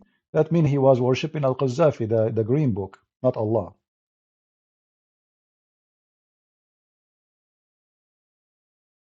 Do we have any Muhammadan? Well, Munkar. So we can do Salat better, focus for Salat. The Salat can control or can prevent us from Fahsha and Munkar, doing something. How focusing in 5-minute prayer will make you prevent you from fahsha? Same time, your prophet was praying, supposedly, right? When he went to his own son's wife and he flirted with her, was he a person who praying every day or not? When a woman, she walked by your prophet and he looked at her ass until his penis becomes so excited, excuse my language, was your prophet praying in that day? Or he was not? Is it permitted for a Muslim to look at a woman she is walking by to the point you keep looking, staring in a sexual way until you cannot handle yourself? Guys, are you with me? Do you see how they lie about what Salah can do? This is your prophet. Maybe you are saying to me that your prophet Salah was fake. Or maybe you are saying to me your prayer is better than your prophet. So if a prayer of a Muslim prevent him from doing what you call fahisha, well, is it fahisha? Is it bad? A woman walk by, she did not do anything. She's not wearing bikini. This is a Muslim woman. You see? And this is another lie about the dress. The dress code of Islam. They say to you the burqa, here we go, the women wearing burqa. The woman, she is not going naked in the street. She did not do anything wrong. She is not dancing. She is not doing anything. She is not wearing jeans. She is not wearing short. Okay, what make Muhammad go so horny to the point he cannot wait? And the story is so clear. Look at the chapter name. Chapter recommendation to the one who sees a woman and he is attracted to her. Do you see it? So Muhammad was attracted to who? To a woman he sees. So all your fasting is a fraud, and all your prayer is a fraud. The man, he have 13 wives, he have hundreds of sex slaves, and now yet a woman walking by, Muhammad, he want to jump on the goat. And then the filthy Muhammad, which additional proof that he is a scumbag, he claimed that the woman is the devil, not him. But the women did nothing. Look what he said. The women advance and retires in the shape of the devil. But what the women did? Nothing.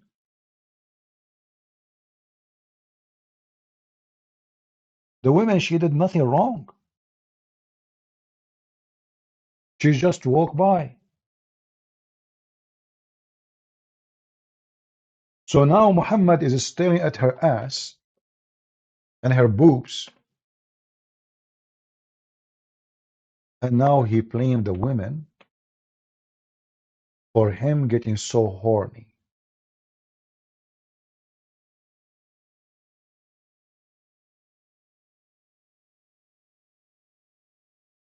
Can you believe it? So we molest the women with our eyes. This is nothing but molestation, you know, and the molestation by looking. So we molest the women by he is mapping her bum and her legs. She is moving. Oh man, look at this. And you know, and the Prophet Muhammad is a very decent man. He is just enjoying every inch of her body looking. Because a prayer, friend, prayer prevent you from doing wrong. Do you see how the prayer of Islam prevent you from doing wrong? I'm really convinced.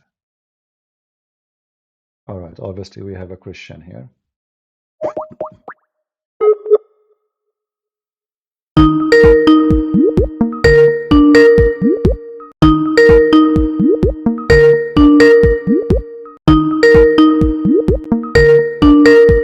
Try to be ready, please, next to your Skype if you text me and answer right away.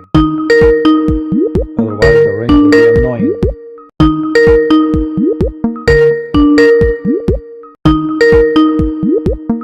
Okay, well, I mean, why you are not answering?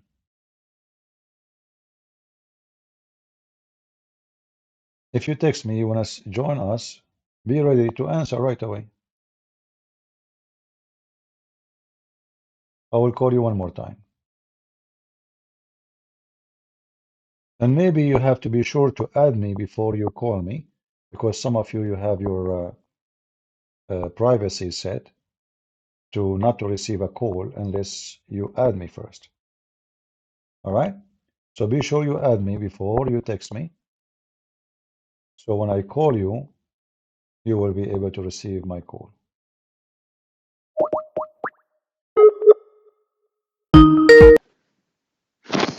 Hello. Hello? Hi, CP. How are you? I'm fine, my friend. Go ahead. You are live on air.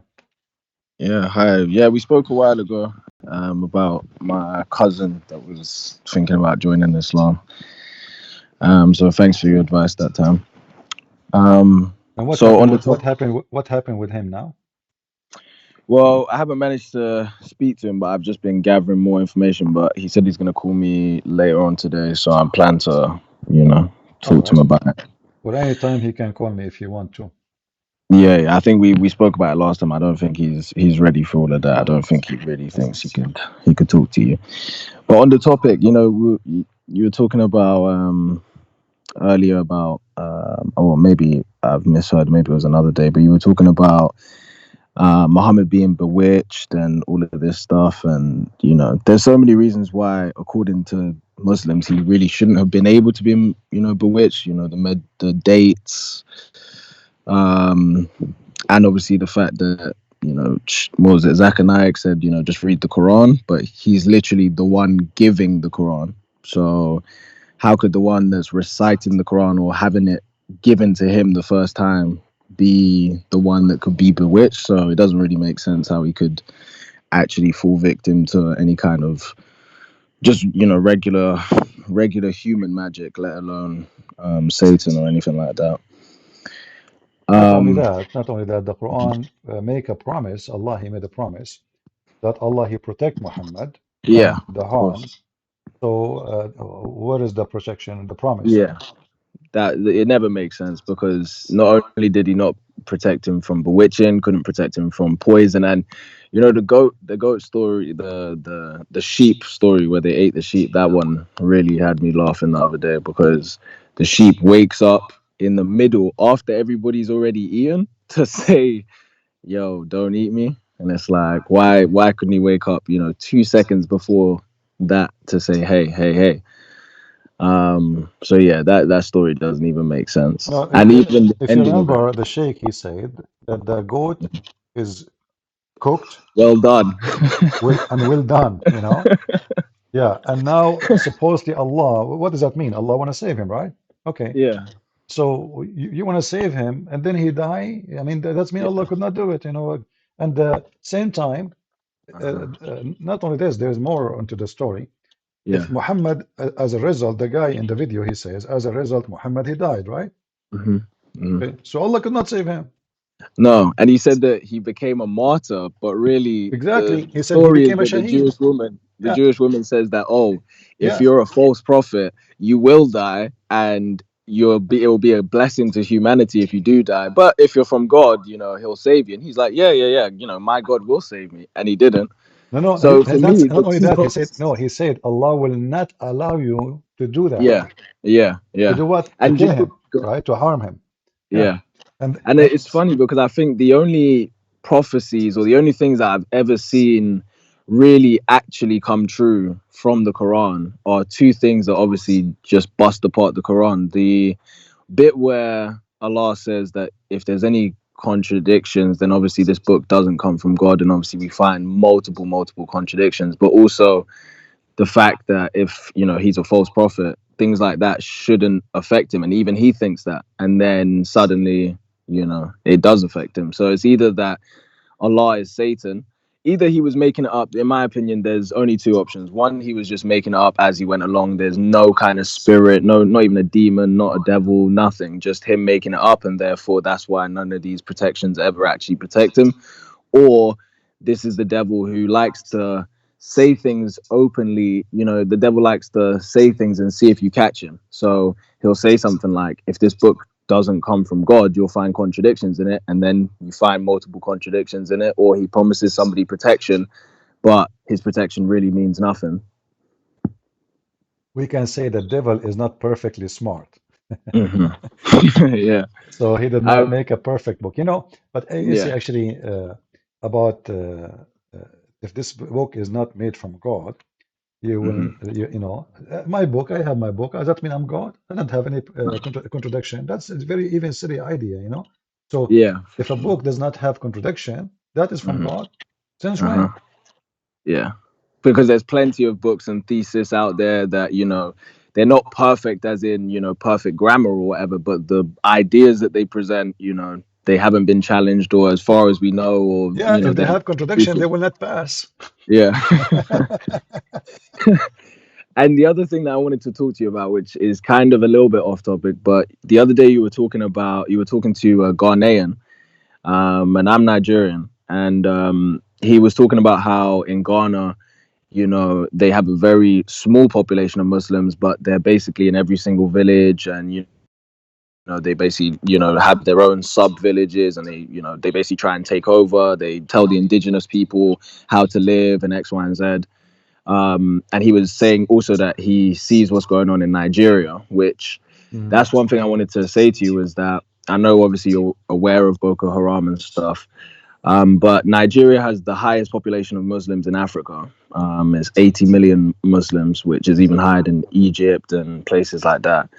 And I think that it would serve a lot of Nigerian Muslims and just Nigerians in general if you were to make a video on Boko Haram, because there's not that much information out there. When you go to Wikipedia that tells you about all of the Islamic terrorist attacks that happen across the world, Boko Haram is not on there at any point, not a single attack, even though they're some of the highest casualty numbers out there.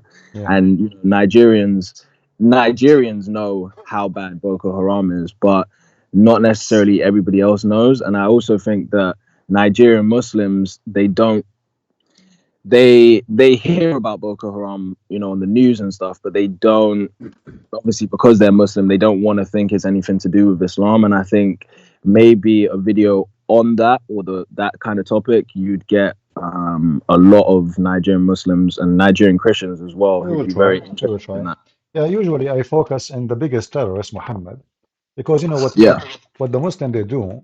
You Hmm. speak about Al Qaeda, they say to you this is not Islam. Yeah, they're You not speak about Muslims. ISIS, this is Islam. Yeah. So, but Mhm. when you speak about Muhammad, can they say this is not Islam? No. You know? No, and I agree with that because I'm sure if you start talking about Boko Haram, you'll have all kind of Muslims from around the world, Arab Muslims mainly, saying, "Well, you know, these are obviously not Muslims." Because I've noticed also that Arab Muslims tend to think that they're the perfect Muslims, and everybody else is kind of just, you know, following it for the sake of following it. They don't respect them the same way that they respect, you know, Arab Muslims. They think that they're the highest level. So I'm sure that they'll just say Boko Haram are confused. They don't know what they're doing and blah, blah, blah. But we all know that that's not true at all because they're quoting the same Quran. You know, they're quoting when they do an attack, they quote the same Quran. And when they go into villages, you know, they're saying the same things that any other group of, you know, terrorists around the world are saying. And it's a convenient cop out to just say these are not Muslims. And I've got a Muslim friend who tells me that all the time. You know, you can't call ISIS Muslims, you can't call Al Qaeda Muslims, but really, if he was in front of ISIS or Al Qaeda, they would be calling him and every other moderate Muslim out there non-Muslims. They would be saying, you know, how can you live in a kafir society? You don't do anything to attack them. You don't do anything to undermine them. You live peacefully amongst them. You make them that your friends and all of this stuff. So, from my opinion, I don't think that ISIS and Al Qaeda would take kindly to many of these moderate Muslims who say they're not Muslims. And I don't even think most of these moderate Muslims would have the face to even tell them to their face they're not a Muslim. They would probably just try and say, No, "Oh, no, no. You see, there is nothing called moderate Muslim. I believe all of those are a bunch of flyers because yeah, I don't think they're really practicing." no, no, they are not. No, it doesn't matter. You know, you see, who said that to be a terrorist, you have to be a person who practices Islam. In fact, most of those they don't really practice anything of Islam because this is Yeah, why when I we say practicing, I don't mean like they're actually praying like 5 times a day. But my what I my mean is friend. they take it seriously. The way, no, no, no. The terrorist, they take Mhm. Islam seriously to the point they want to die, but Mm. they take the shortcut. So Yeah. I want to go to heaven. Well, you want to pray and do, you know, just go and do jihad. They shoot them, shoot me. I go to Mhm. heaven. That's it. But he Mhm. himself, he can be a homosexual. He can be Mhm. a person who, you know, like the guy who they send him to do suicide mission to the Minister of Internal Affairs in Saudi Arabia, Mhm. the previous prince. He was the crown prince actually. Mhm. Uh, they put a C4 inside his anus, and yeah, they made a video about it. They are not ashamed. So he had to have intercourse with other men, so Mhm. it can be bigger, so they can insert the C4 bomb. It's a bomb. They have to Mhm. insert a bomb inside his anus, you know. So they Mhm. insert the bomb, and that is legitimate. Why? Because the target is more important than the act. The target is to kill the kuffar, you know. So now the guy, he have a watch in his hand connected to the bomb in his anus, high tech. He go Mhm. inside to meet the prince. Mhm. He's a person who asked for forgiveness, and the prince, he announced anyone from Al Qaeda. He announced that he will repent, and he wanted to give an example that he mean it. I will meet him myself. So, so he made a big mistake for sure. So this guy, he delivered himself willingly to the police, and he Yeah. told them, I am a member of Al-Qaeda. And now because the prince, he promised he will meet the one who do that, whoever he is, he Yeah. went inside the office. You can check the story. He went inside the office. They check him. There's nothing, you know, with him in his pocket, etc. Nothing. And then when he is in the office, he pushed the bottom of the watch, and boom, it's inside his anus. So the prince was burned, heavily burned. You know, like he disappeared from being seen in public for more than 2 years. And until now, he cannot even you know, like act properly because the burning was severe. Uh, Mhm. and you can imagine this mujahid, his shit will be all over the roof. Uh, yeah, but this is for them a real Muslim. Muslims Real always they honor. justify the way they do things. Like, you Mm. know, the hadith we showed you, if you say in the name of Allah, Bismillah wa bihamdi 100 times, right? Yeah. So here we go, I go to heaven, even if I sin. So every Hmm. Muslim, he have, let us say, Islam is like a tree of sin, and Hmm. each one he grab the apple he like. Yeah. So one he say, I'm not going to pray, I'm going to say this. The Prophet he said, if you do this, your sin is forgiven. I will do it. The other guy he Yeah, says, it's so different to our. They always say that it's like, you know, I've seen Muhammad Hijab say that, you know, the only difference between Christianity and Islam is the Trinity, which is just complete and utter nonsense. You know, in Islam you can earn your way to heaven. You know, you can do deeds, you can give charity, you can do all of these things, you can do dawah, you can evangelize people to Islam, you can do multiple things that get you closer to, you know, paradise. But really, that's not how Christianity works in the slightest at all. It's, you know, belief in Jesus Christ as the Lord and Savior. That's the only way to get to the Father, is through Him. But they believe that, you know, humanly works can get you close to God. And it's just funny to me that even Muhammad in his dying days is telling them, I don't know where you're going, I don't know where I'm going. And it's like, how on earth do you expect me to follow this man, you know, 1400 years later, where it's like he doesn't know where he's going, and he was supposedly the best of the best, talking to God all the time, and, you know, talking to Moses, talking to Jesus, talking to all of these people, and then at the last day he doesn't know where he's going. It's like, I just can't. I really can't follow something like that. yeah. Anyway, thank you, my friend. And by the way, for us as a Hmm. Christians, yes, we are saved by Jesus, but Hmm. some Christian they try to do the same as Muslim. They say we are only saved by the grace. Well, Hmm. we are saved by the grace, yes, but Hmm. the Bible is so clear, Hmm. where it says, faith without work is a dead faith. Hmm. So don't, and this is my message to the Christians, don't think that you will Hmm. be saved just because you said, I believe in Jesus, and then you do nothing. You commit sin, Yeah. you kill, you Yeah. rape, you You are have a to child live like you molester. believe in it. Yeah, that is false.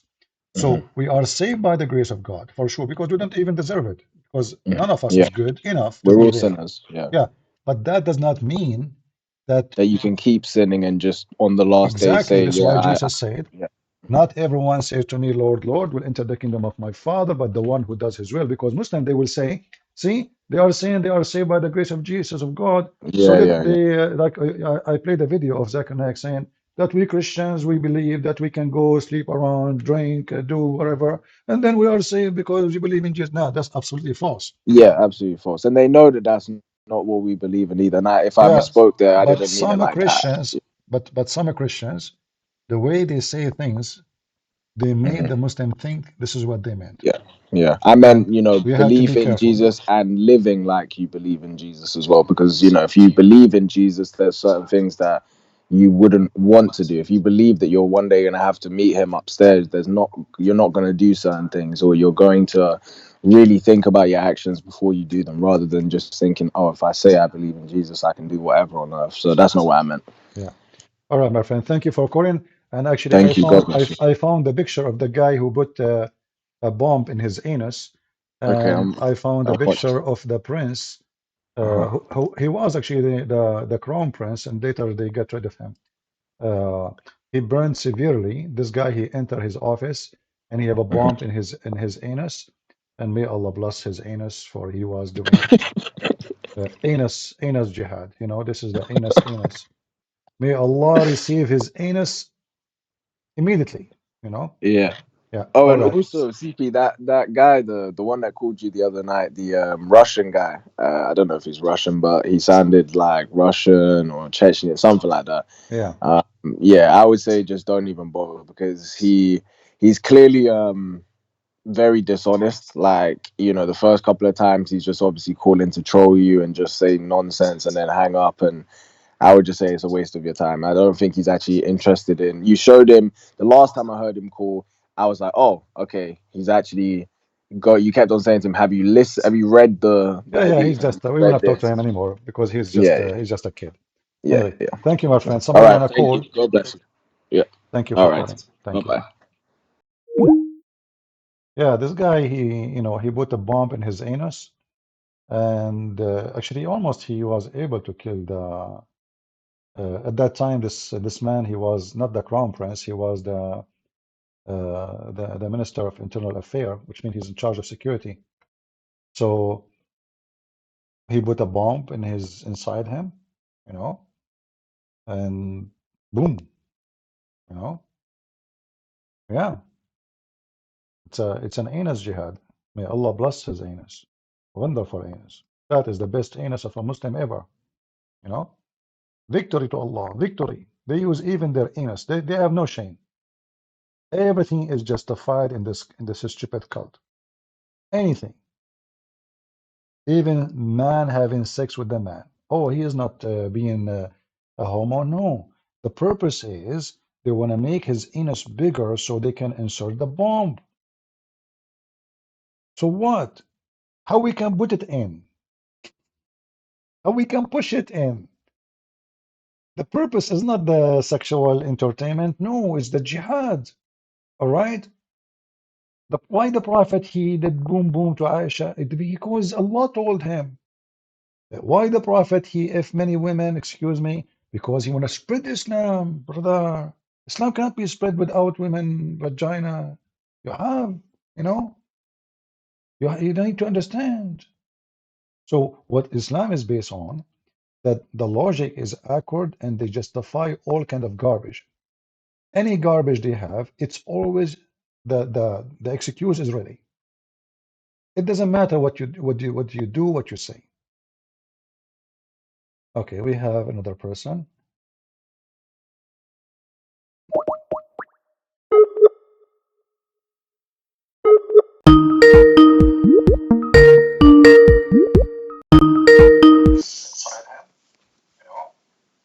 Hello?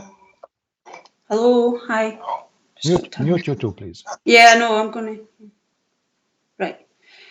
Hi. Can I ask you about fasting? I know our fasting is the way Christians fast is completely from the Muslim. But see, when I hear you speaking about fasting, it seems to like, correct me if I'm wrong, come easy to you, and I want to be able to do this year fasting more, but I find it difficult. I don't know why. I don't understand what. Like, to fast. When I hear you speaking about The it, Shia, you are saying the Shia? fasting, Okay, who is you're talking about who? The Shia or the Christians? us Christians, I Oh, okay. know All right. the Muslim fasting is not fasting. We all know that, right? Yeah, John. But for us, I've heard you speak about fasting, and it would seem that you can do it easy. I don't find it that easy to do. It is because there is no fasting. You know, the fasting is just appearance of fasting, but in reality, uh, have nothing to do with fasting. At the same time, the most important fasting is fasting from desire, not fasting from eating a From sandwich. food, right? Yeah. Yeah, Well, I can do that. I mean, desire, the food. desire I actually whatever it meant is, not food. only food, not only food. It can be the Right. food, Yeah. but fasting is the base of it is you controlling yourself from any addiction, whatever your addiction Right. is.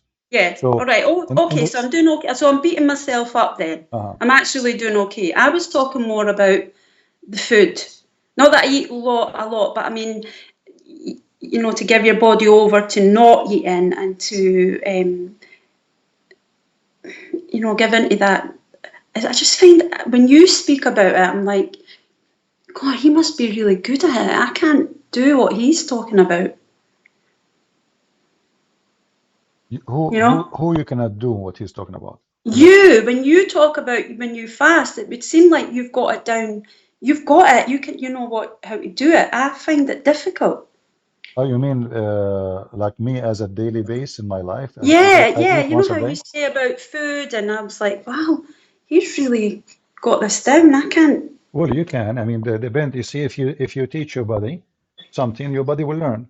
And for sure, you should not do something is not good for you. At the end of the day, for each one of us have different ability. Even when like the Bible speak about fasting, like Jesus, he fasted for 40 days. Can you fast for Yeah. 40 days? No, you cannot. No. Can I? No. No, I cannot. So is Jesus asking me to fast for 40 days without food? I would die, you know? No. So Yeah. what the Bible teaching you is to teach yourself discipline, and this is the whole point. And fasting is about your ability. What if you are sick? You cannot do it. What if you are a person who have an issue, like you know, you are a person who get dizzy after if you don't eat every. Some people they have their sugar drop suddenly, you know. So Yeah. fasting is not about just you know 1, 2, 3 steps. No, it's about doing the right thing for you, which Yeah. just teaching your body, teaching yourself how you can resist. As it's a resistance training, let us say. So Right. if I fast, not necessarily just from food, you know, there's many things around us they can make us do wrong. Gossip. Many women they do gossip, right? They cannot resist gossiping. She go to Yeah. her friend, she start talking about someone. What if I train myself not to speak about a person? None of my business, especially those who spread you know lies and they make up stories. So fasting is not just food, even though like in the church, they fast like all day long from eating, and then they fast mostly a day or two a week, every week, totally Yeah. from meat, you know, totally from meat. Yeah. So they don't eat meat and they don't eat at all. So they have like 40 days for the Christmas and 50 days for the Easter. Total is 90 plus many other days as occasions for different reasons. So the total is huge as a fasting days. However, it's not the fasting. If you follow steps fasting, that will make you a good person because you can be a person who trained to do fasting, but in the same time, as soon as the fasting is over, you do everything wrong against God. Right. Okay. Right. So the fasting is not the purpose.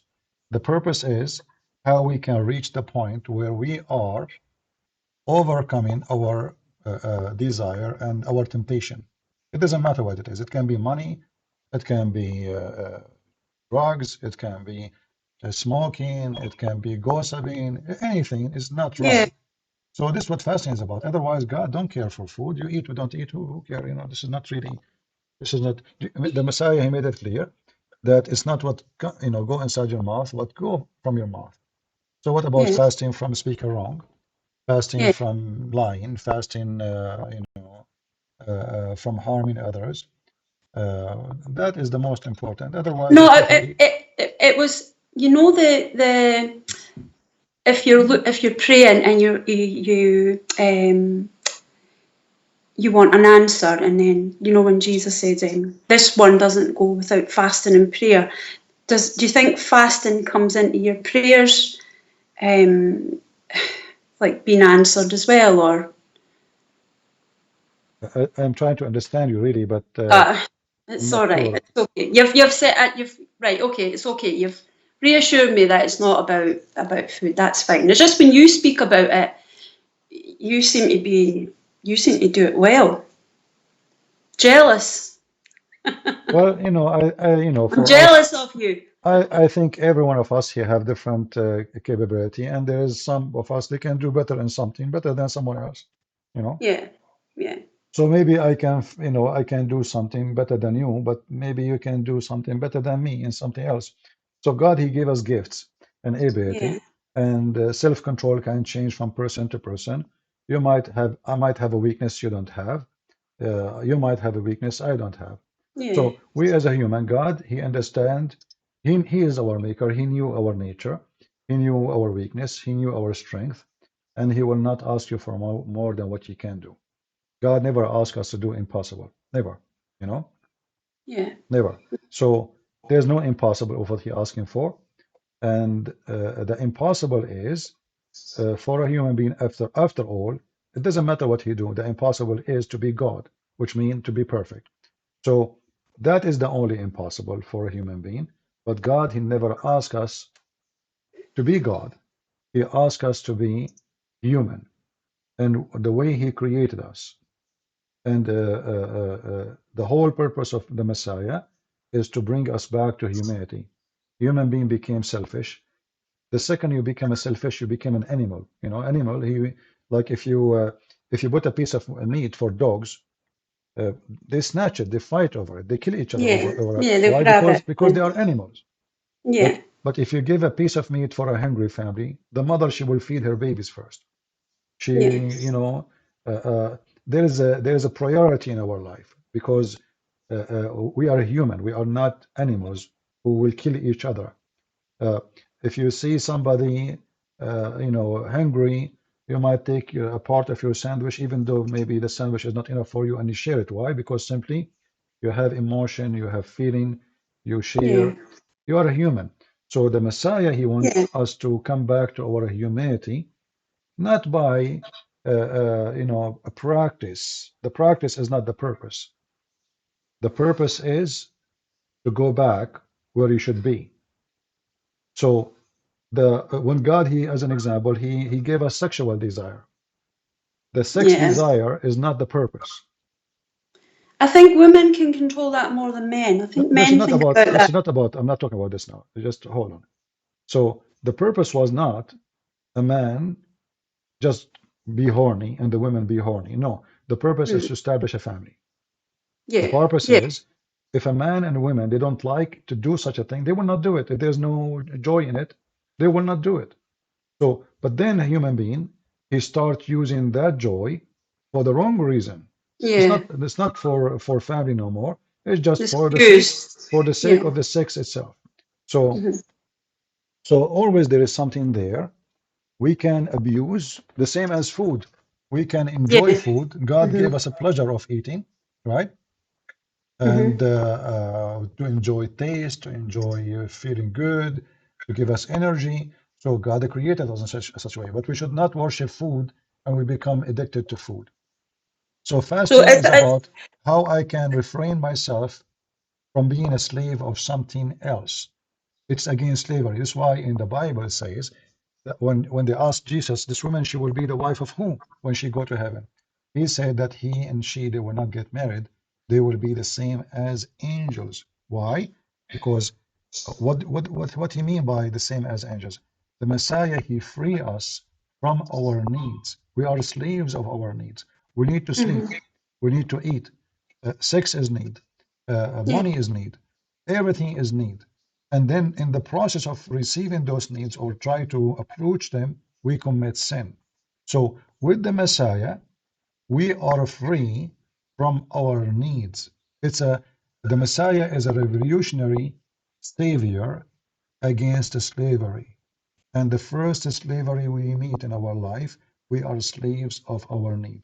This is why in our heaven, we don't have the food and the drink and the money and the gold and silver and sex and men and women like Muhammad, because that Yeah. will make you more slave into your needs. In Yeah. Christianity, That heaven sounds awful. yeah, Yeah. that heaven is a heaven of a slavery. You are more in need. That with Yeah, Jesus, there's more sex there than is yeah, here. everything, even Yeah. food. That He promised you, even your house, a brick made of gold, a brick made of silver. Who care about gold and silver in heaven?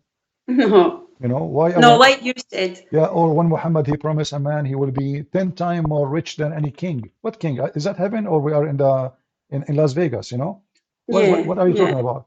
So in Christianity, being rich and being poor is not what make you happy. is being with God and living as Yeah. angel with God, free from your needs, living eternity in happiness. So if God, who made me enjoy eating a sandwich and give me a joy in my tongue so I can taste food, can't God create a better joy for me without that tongue and without that food? For sure he can. The one who gave me the first joy, he can give me way better joy, have nothing to do with sex and food. Those things we knew after Yeah. we received them, not before. So Yeah.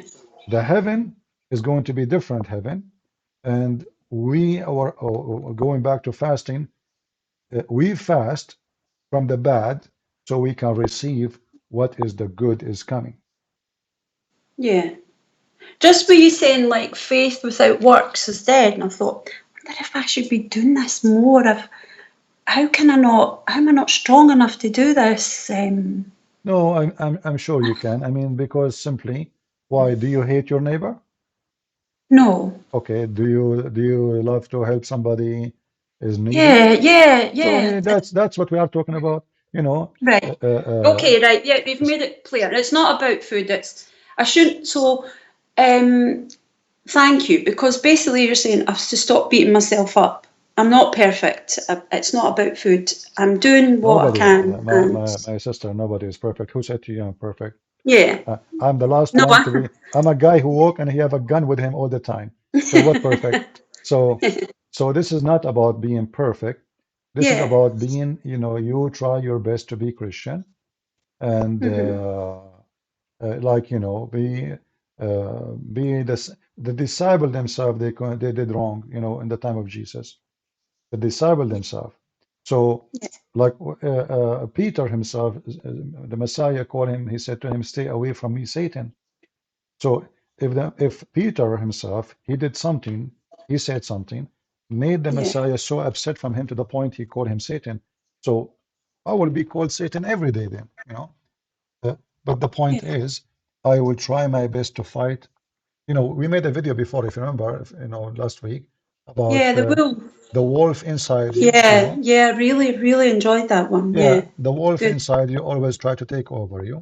And it's Yeah. with the Christ, we will become a sheep between wolves. But in the same time, that wolf, there's a good part of it where you stand to defend your family and the Yeah. weak and the needy. So wolf is just an animal created by God, made by God in a certain way. It's not his fault for being a wolf. The same Hmm. as it's not the fault of a sheep created to be a sheep. So you as a human created in a certain way, and there is a way for you to fight and win over your weakness, and that is with the Messiah. In Islam, it teach you nothing but garbage.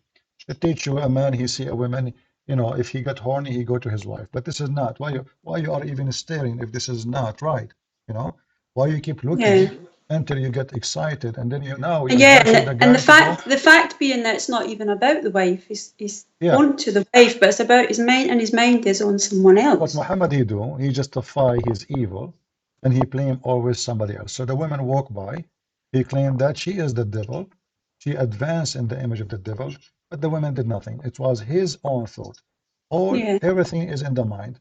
Like if a man he go to his in his house, let us say, a man he go in his house and he have a daughter. She is let's say pretty. She is 18, 20 years old, very beautiful girl. And he opened the door suddenly to talk to her in her bedroom, but she is naked. She just taken from the shower. Is this father will going to look at his daughter in a filthy way? No, right? No. Why? No. Why? She's a beautiful. She is young. She is a woman. She's a Because female. She's because very it upset is it's his because child. Yeah. because in his mind that this is a forbidden zone. He will not even think about it, right? Yeah. So Hmm. everything is in your mind. So what Jesus is teaching you is to control yourself. So now, if I can fast from looking at my daughter, and she is so beautiful, and you just saw her naked, yet you never thought of something wrong about her. Can you do that about someone else? I believe you can. But you have to decide what is forbidden zone for you and what is not. So when you open the zone of sin, everything is available. The more you close it, the more you are resisting and fighting. So, and this is a proof, by the way, that sin can be fought, because if I can fight my sin against a female just because she is my daughter, well, that means I can fight my sin with someone else. It's just how you look at it. So if I look at the female as my daughter, I will treat her as my daughter. If I look at her as a female in a sexual way, then I will see her in a sexual way. Yeah. The same as anything else. If I look at money as something, is just an exchange of a product, like, you know, you are a farmer, you grow food. I am an employee in a company. I make salary. I come to you. I give you $2. You give me a tomato. But this is exchange. I'm not worshiping money, and you are not. We are just exchanging a product in an easier way of exchange. So now you take the money. He's a farmer. He needs to buy maybe some fertilizer, etc. But if I work for money, and my God is money, I'm willing to do anything for the sake of the money, then that is not from God. So everything is about how you look at it. So it's like the greed of things, the greed of money, the greed. Anything. I'm trying to say to you, it's not about money, and we are mentioning things where a human being he get weak. So what the point is, it's how you look at things, how you treat them. What is the purpose? So if the purpose of your life, if the purpose of even marriage, actually, if a man he marry a woman just for sex, that is wrong. You know, you don't marry a woman just for sex. It's more than that. It's more than that. Yeah, because if this is what you want, then you will not be happy. You will not be happy because simply you have sex with her. After that, you hate her. You know, you don't like her. You don't want her. So you have sex. You are done. Oh, I man, think look when what I you, did to myself. I think CP when you're young, it's probably a bit of that. But as you get older, I think it's more than that. Well, I think when you're young, I think that's what drives when you you are young people. is the same, depending on how wise you are. We should not be driven by foolishness. We should be driven by wisdom, and God, He gave us wisdom. So this is why in Christianity it teaches love between wife and husband. The command is to love, not to just have sex. Sex is a joy for the family purpose to have babies, but the most important is love and loyalty. Loyalty is a high level of love and high level of joy. You know, when two human they are so loyal to each other, you can trust, you can turn your back, you can sleep, you can give your money, you can share your life. It's a different joy. But if we live in a society where nobody trusts anybody, then that is really disgusting. There's no joy.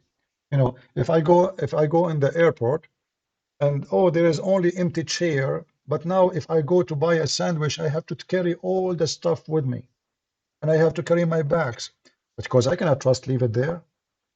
But if I have a trust of everybody in the airport that nobody is a thief, then I will enjoy my life. I can go and buy the sandwich and come back. I can go to the bathroom and come back. But because I cannot enjoy the trust, I am worried. So trust bring comfort, bring joy, bring a different level of life. And when we don't have the trust, we lose it. And the whole society is based on trust. The son, he trusts his mother. If the son, he cannot trust his mother, he will trust whom? The father, he trusts his son. He trusts his wife. So if the inside the family is corruption, then the whole society is corrupt. And that's what Muhammad taught. Muhammad, he taught that the man, he can lie to his wife, and the wife lie to her husband. So it's a lack of love. Really. Yeah. So not only this, I mean, so we pray 5 times a day, but I lie to my wife. You know, what is the purpose of this prayer if now I'm lying to my wife and the wife lying to her husband? So obviously my prayer was just, you know, a practice of ritual, no spirituality and no meaning. Yeah. All right, sister. Thank you for calling, and God bless you. Thank you. All Bye. right. Bye-bye. Bye.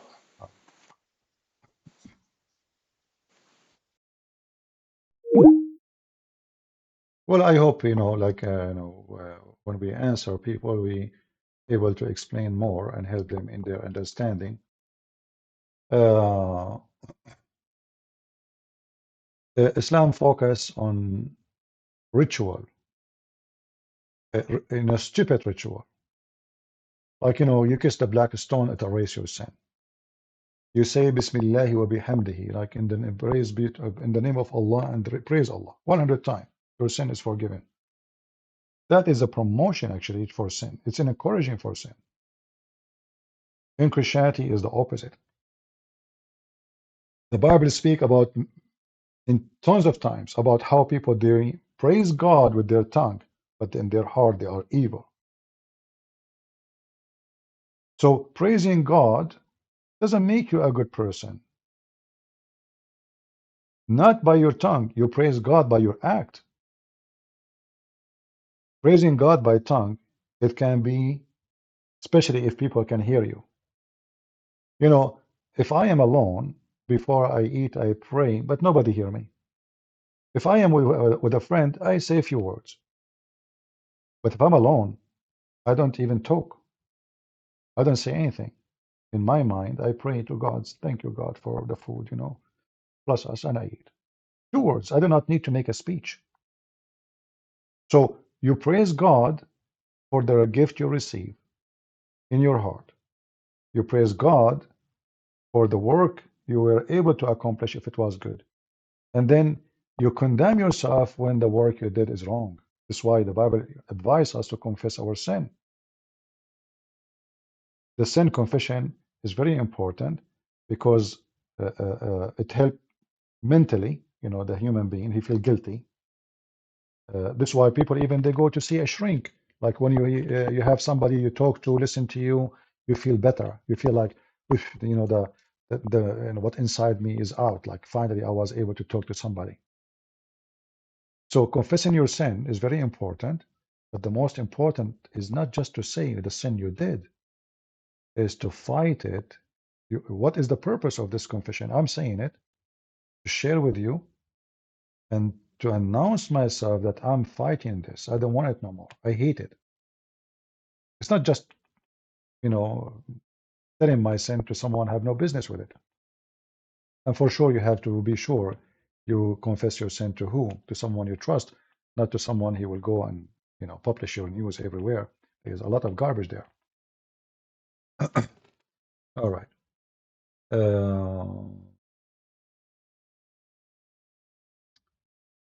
Do we have any Muhammadan would like to join us?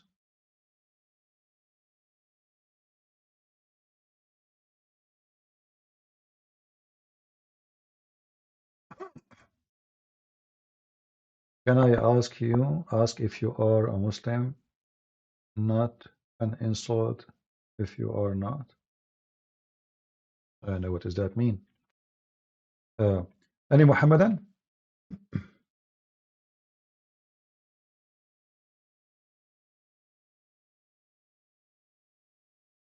All right, let us call there is somebody who I talk to. Right.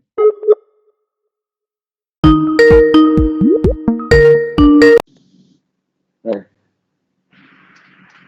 Hello? it's me. Okay, the sound is a little bit noisy. I'm sorry, I'm gonna move somewhere else. All right, go ahead. You are live on air.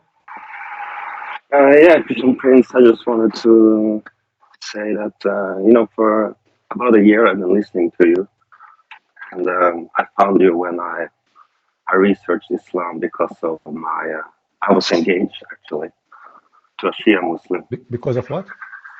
I got engaged to a Shia Muslim. Oh, and And why, can I ask you why you did that? Why, I mean, if you are a Christian, why in the world you want to engage to someone she is not from your belief?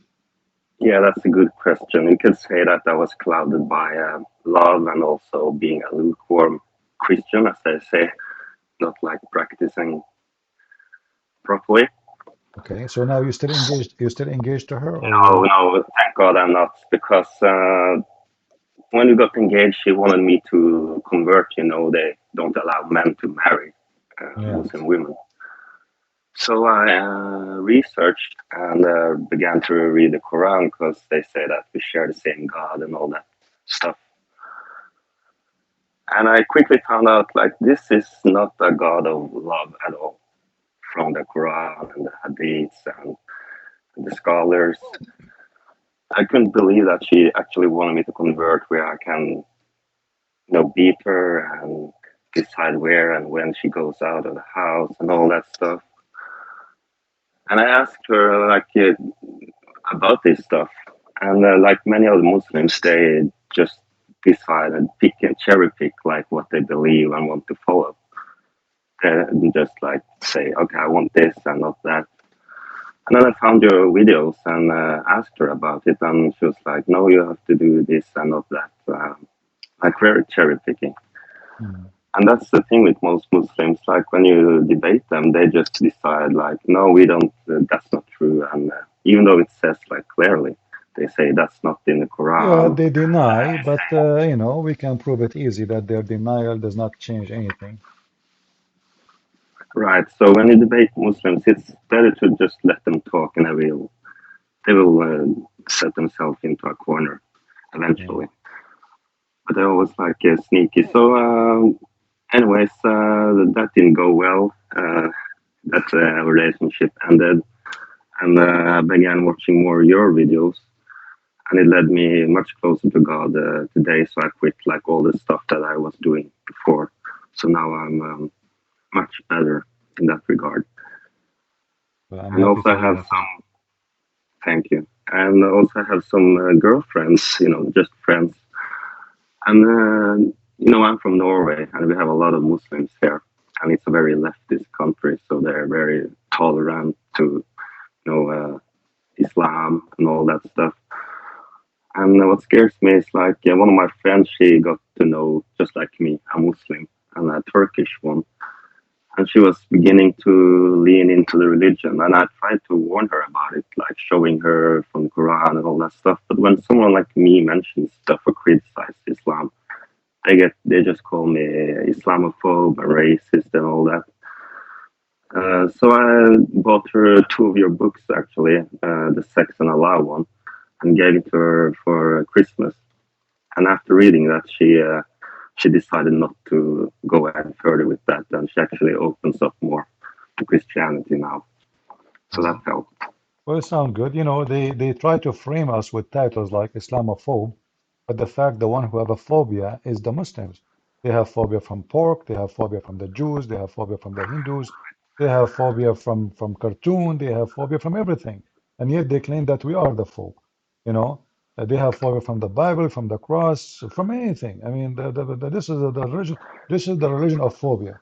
And yet they call us Yeah, Islamophobe. they love to paint themselves as the victim, like they incite violence or like conflict, and they agitate you until you fight back, and then they cry and say, "No, look at me, poor me," and they cry about it.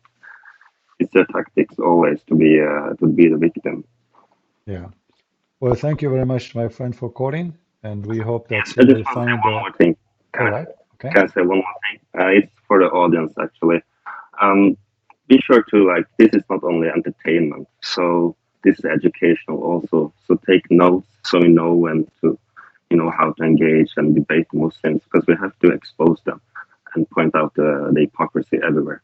And also, since Christian Prince can't, publish on YouTube anymore, I think it's up to us to also help by clipping the videos and put it out there because more people need to know the truth.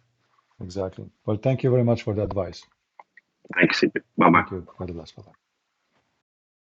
Yeah, we can go on YouTube actually. Still, I have my other channel, but this YouTube thing is getting nothing but a stress. Every day I have to look like, is my video there? Like if I leave it for 24 hours, did they strike it? Did they take it down?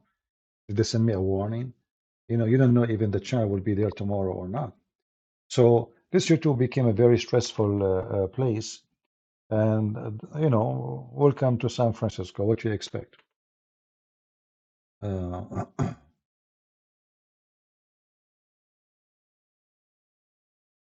All right. Do we have any Muhammadan would like to join us?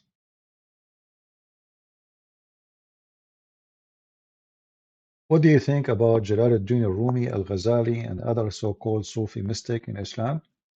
I saw an interview between so-called Sufi Muslim and David Wood.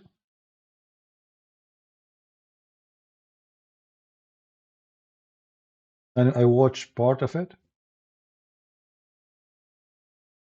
I don't know why David Wood he do those things. He bring people, and you see, it's good to. I mean, this guy is a friendly, no problem. It's good to have a nice conversation with the Muslim. That's even more wonderful. Uh, but you don't let the person to go on saying things which is absolutely false. So what this guy he present himself that he is against having more than one wife.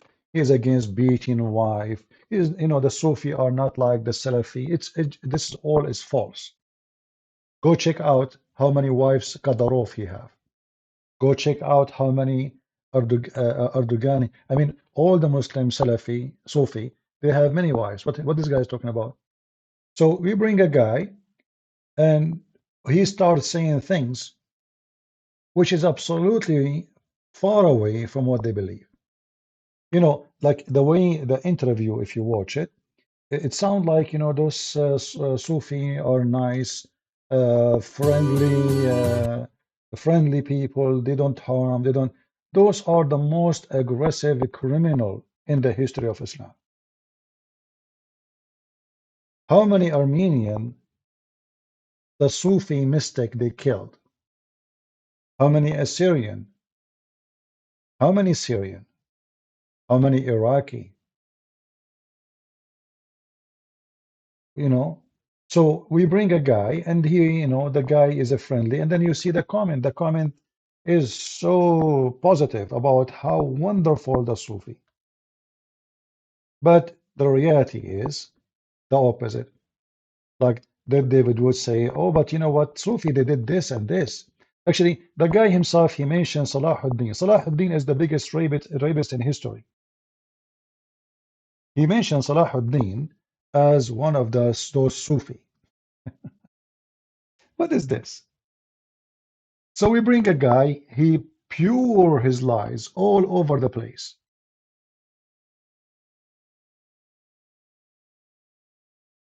So what we did actually, we gave a platform for someone to lie about what the Sufi believe and make them like they are better version of the Muslim Salafi. But reality is Salafi and Sufi is the same. The difference is Sufi is a religion established, or let us say a movement established by a whore. Salafi, they claim that they are the one who is following the true Islam, but both of them, they are following the same.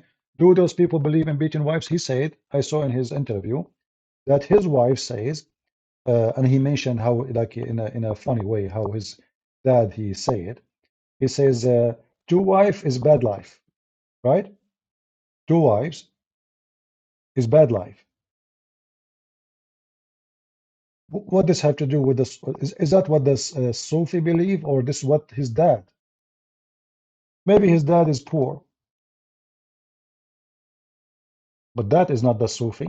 The Sufi believe in many wives. They like to have many wives. They practice Islam the way it is. They beat women. They insult women.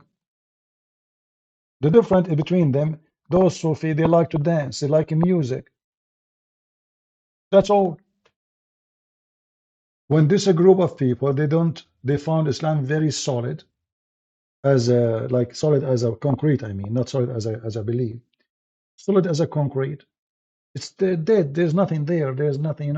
So they, from previous cultures, they have a music, they dance. So we need some music. So they add those things to their cult.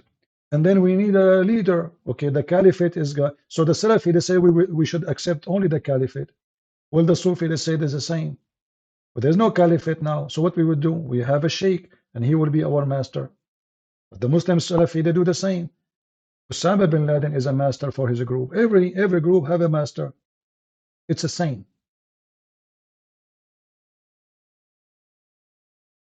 So when they present something to you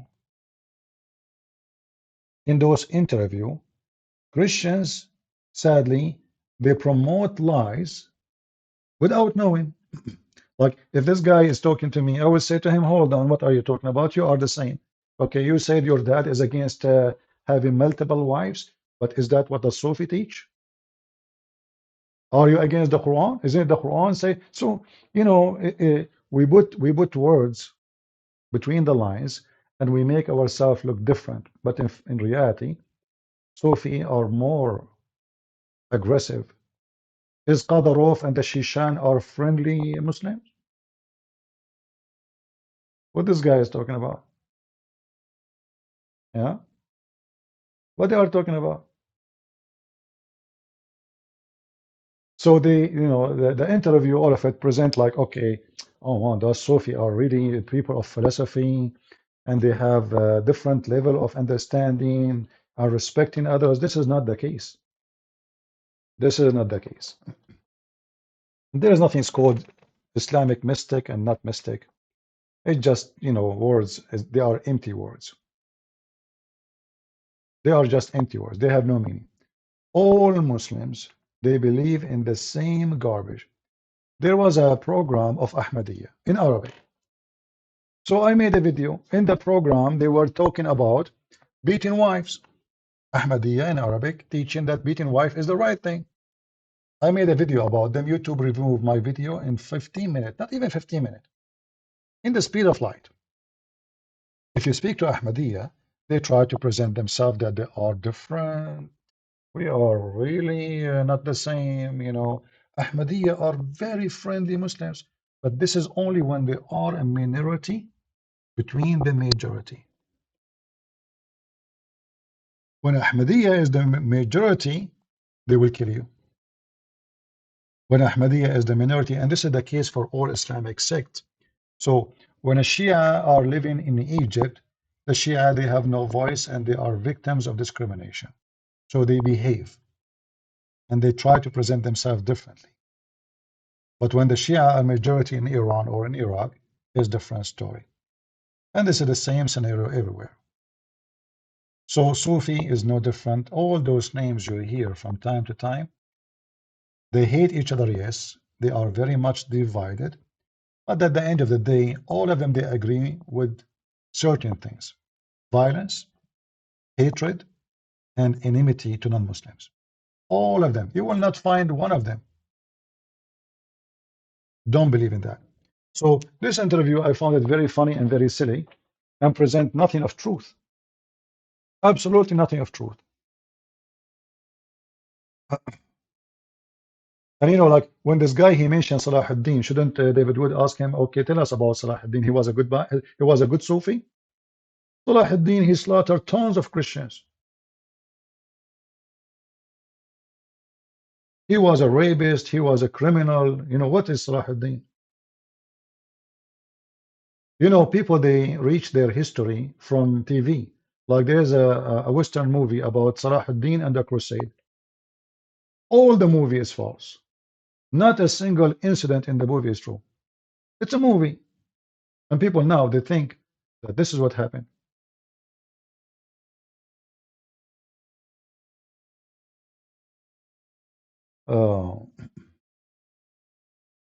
I wondered if there is any reason, anything in the Quran, Hadith on the reason why Jesus appeared on the cross. You mean if it's appear or the reason? I don't know what do you mean. I wonder if there is anything in the Quran, Hadith on the reason why Jesus appeared on the cross. So you mean why he is not in the cross, but it appeared? Because Allah, he wanted to save him, supposedly. Allah wanted to save him. However, Muhammad, he took that from you know, there is a kind of gospels we Christians we don't accept. They are fabricated. They are written long after Jesus. They call them the what they call them in English? I forgot the word. So those Bibles they speak because Jesus, he is Son of God. Well, there's no way that the Father will let him on the cross. So most likely he made this is the appearance of Jesus. So Muhammad he copied those stories from those false books. But at the same time, the stupid Muhammad he forgot that those people they don't believe that Jesus is nobody. They believe still Jesus is God. But because he's God, there's no way the Father will let it happen and he will be in the cross. Obviously, he made someone look like him. This was an understanding of some, but this is false. Muhammad, he took it, he put it in his book. But by adopting that idea, he made a big poop. Why? Because now the biggest question we ask Muslims, why Allah did not save Muhammad from the poison which is given to him by a Jew, but Allah he saved so-called Isa from the Jews, same people. Why he don't want to save Muhammad, but he saved Isa?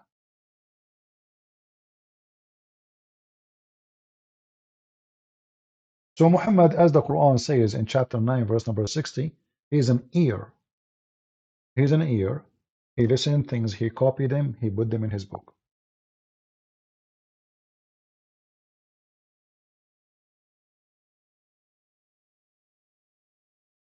Do we have any Muhammadan?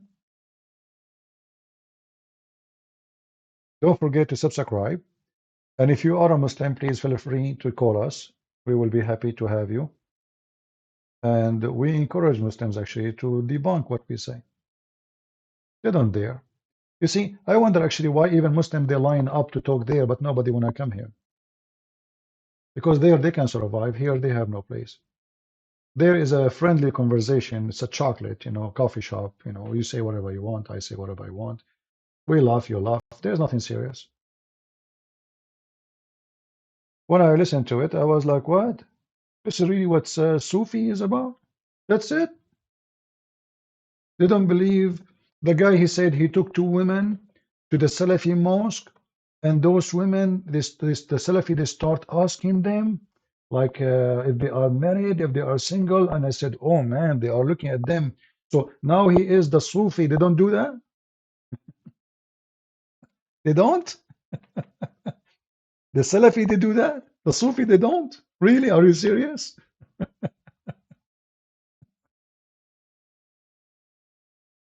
It was a very funny, let me see if I can. For a Muslim man to marry a Jewish or Christian woman. And he said that his dad, he married a woman from a Jewish family. What are you talking about? Where is that Jewish family? Where are you from?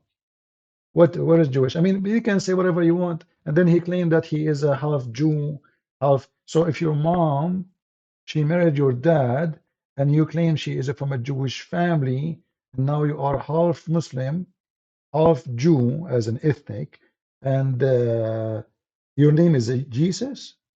What do you mean your name is Jesus? Your name is Isa. Isa is not Jesus. That's right. Yeah, but go ahead on that. Which is funny. So in the Muslim community, I'm Muslim. In the Jewish community, I'm Jewish. How is that? What the heck? Can you believe it? This is a joke. This guy cannot be serious. What do you mean in the Jewish community? Do you have any proof that you are from the Jewish community? How you can be in the Jewish community? You are a Jew. You tell me. So this guy is everything. He's a Jew, he is Isa, and he is a Sufi. That's funny. That's funny. And then my name's Jesus, so there His you name go. is Jesus. It's a very wild space, but that is all three of the big ones right there. Yes, all rolled into one. United Nation. Yes. And I mean, I've read the whole New Testament. I hey, love that is, Jesus. by the way, that is funny. That is funny. Muslim father, Jewish mother, and they name you Jesus. That's right. Isa. Well, their teacher, their spiritual God. He did not name Jesus. He named him Isa. What are you talking about? Isa is not Jesus. guide was a part of it, because like that's a big thing in Sufism. People have a spiritual guide, you know, that they follow, like a mentor or a person who, like, this is the way that I would view Sufism to help people understand. It's very much like Jedi religion. You see a lot of that, like Buddhism, Sufism, and even like Christianity has the same thing, because Jesus is, for a lot of people, would be like the ultimate Sufi. He's the big spiritual master that teaches the students with esoteric knowledge. See? So now he put a lot of poison in his statement, and suddenly Jesus is just a spiritual master, and he is a Sufi too. So the Sufi are people who they are the same, the Sufi masters, they are the same as Jesus. But if we go check out what is a Sufi is, you will see that the Sufis are fraud. Sufi sheikhs, they use their authority to be worshipped, to act like God.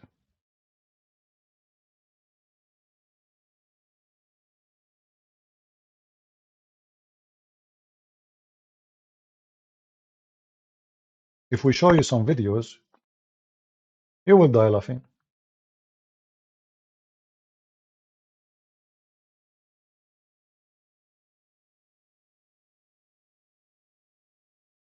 Let us see if I can show you.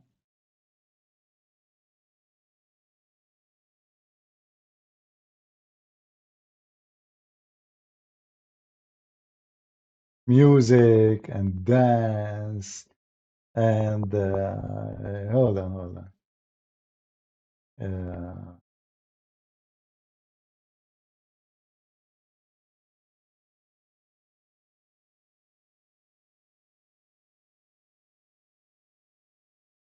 There's a funny video, but I don't want to play it.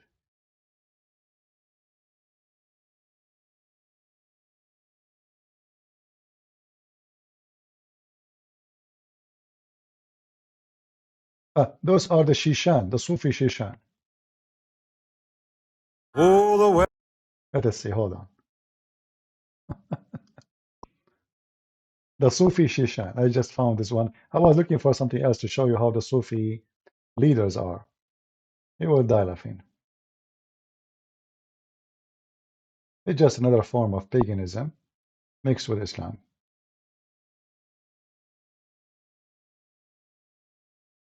That's why many Muslim Sunni, they don't approve them to be Muslims. Okay, this is the Shishan. Here we go. This is Qadarov. Those are the Muslim Sufi.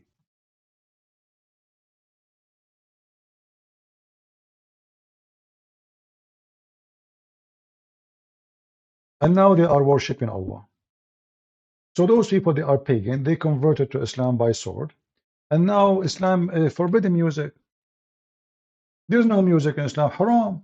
So what we do? We justify, so we can do it. So when we can do dance, so we say, oh, you can play music for Allah. We cannot play music for party, but we can play music for Allah. We can dance for Allah.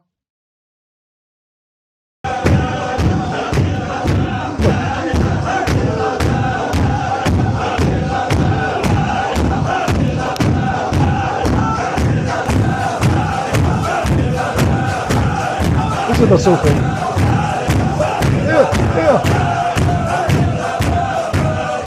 And now time for circle. Don't forget the circle.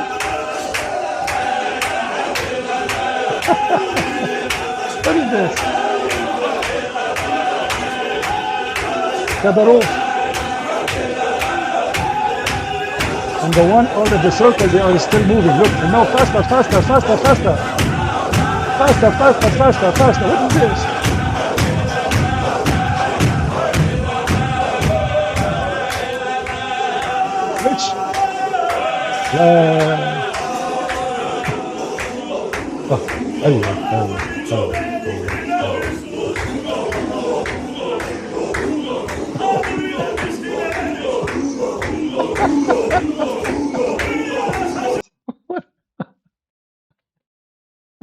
What is this?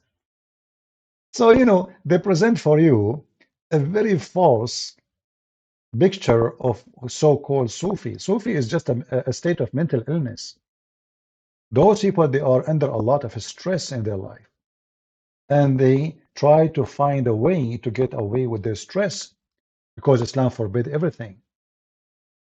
So now we are in a society where music is forbidden. Okay, how we can enjoy music after today? Dance is haram. Okay, how we can dance? We will find a solution.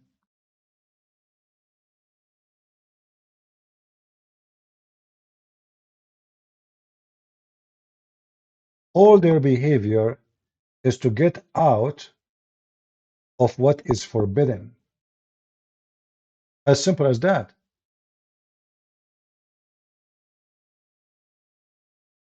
And literally they worship the sheikh, their leader. He mentioned there is, their leader, you go, you touch him, you shake your head, you kiss his hand. It's a madness.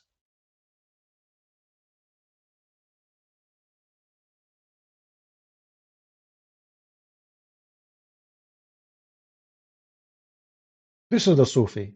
That's what this guy is talking about. Oh, this is a Muslim video speaking about them, that those people will go to hell. And look now, the Sufi sheikh, he just touched the guy, and look what happened to him. He started jumping like electricity in his body. Yeah, because he presents Allah. This is their leader. He hit him now in his face. The sheikh, he hit the guy in his face, and he fell down in the ground. Yes, hit him. And now the other guy, he come kissing his foot and kissing, and now right away when you kiss him, you start shaking your head, and then he like move his hands. The guy is going to fall down now. Look at this. That's it. This is the Sufi. But this is not what is the interview of David Wood is showing us.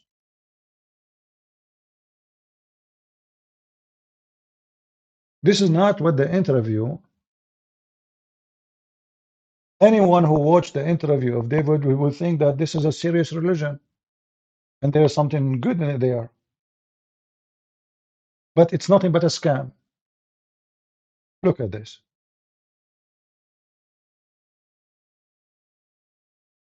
I want to go and shake his hand and I will see what will happen to me. This guy here have a high voltage electricity. Look.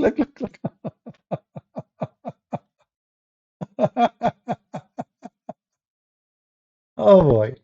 Yeah, I mean it's just an endless madness. So when they promote, or let us say they bring for us somebody to present a religion, we should not let the person say as what he want. We should question, we should check out. Otherwise, we are going to deliver a false information to our audience, which usually they are the Christians. Sufism is not what this guy said. Sufism is very ugly and very violent. And they practice everything Muslim they practice. They beat women. They do jihad. They kill. Everything Muslim they practice. The difference is they have different way of practicing, like what we saw. But that does not make them better Muslims. Is Kadarov is a nicer Muslim from the other Muslims?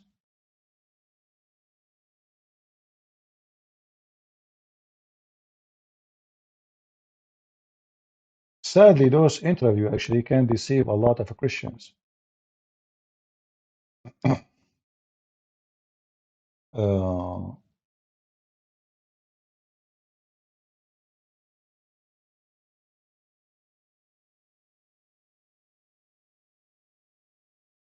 let me see.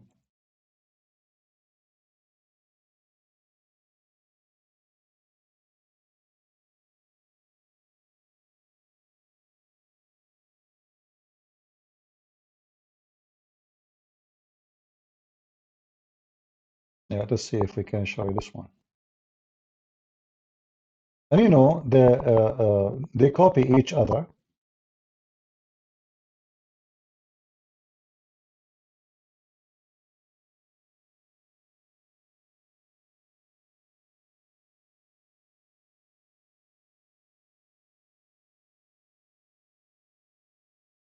This is, let us see this one.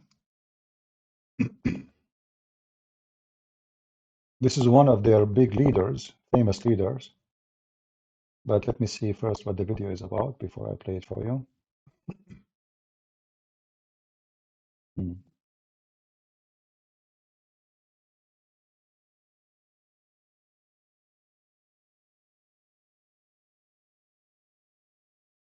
And they put eyeliner like Muhammad, and, you know, I mean, madness, madness. So here we go. Let's see this one.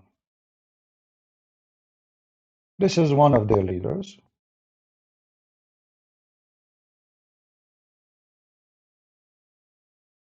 I hope the picture is coming clear from your side. يرى الشيخ حازم أبو غزالة أن المهم في الطريقة الصوفية. This guy is just making comment. We don't want that.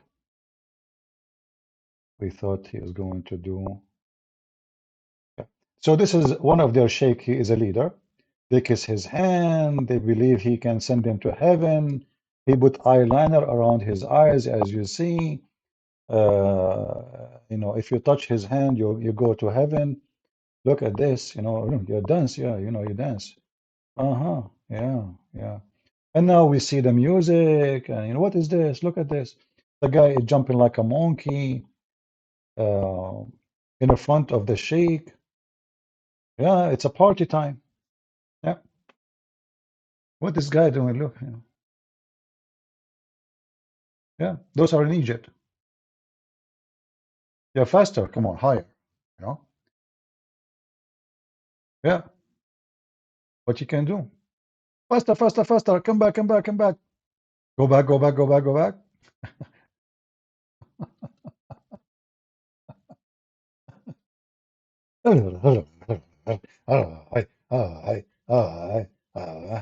يجمعون.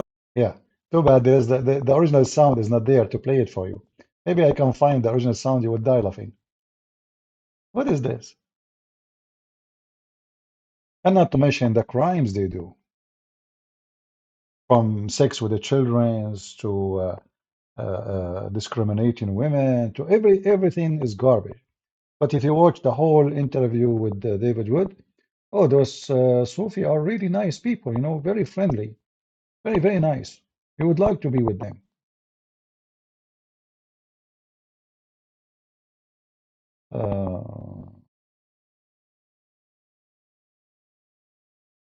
Look at this one. Let us see this one.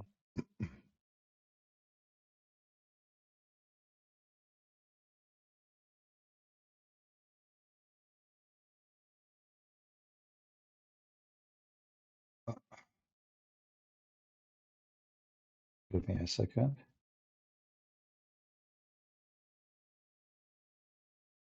Look at this.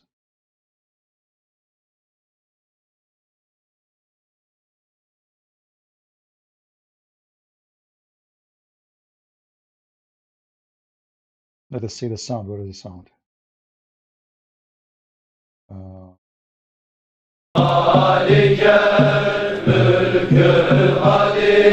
Those are Turkish.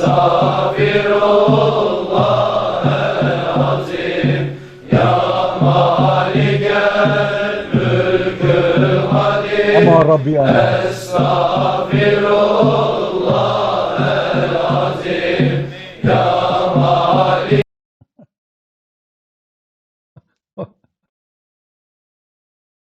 Welcome to Turkey. Aman Rabbi Aman.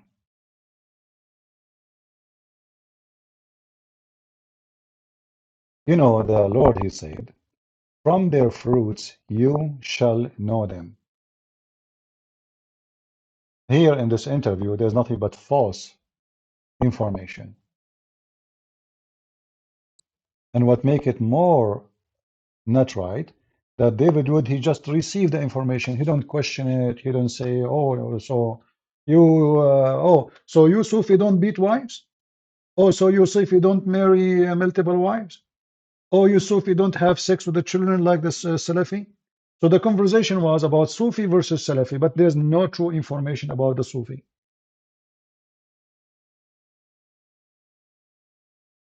I know what to say.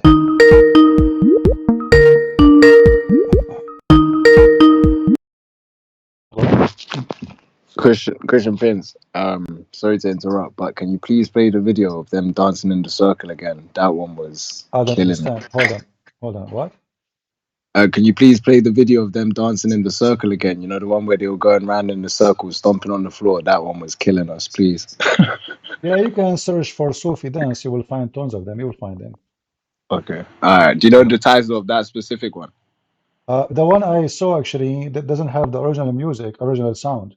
So it No, doesn't. the one where they were going around in the circle. They first of all All started of them, they do stomping. the same. All of them do the same. You know, the band. Sometimes they are tired, they sit down. Sometimes they go in circle like monkeys. Yeah, all of them are the same. Yeah, just search for it and you will find it. Okay. All There's right. Thank one you. somebody added music to it. It sounds very funny, but it's not really. It's not the The original original. sound. Yeah, yeah. Oh, okay. All right, Okay. brother. Thank you. All right. Thank you.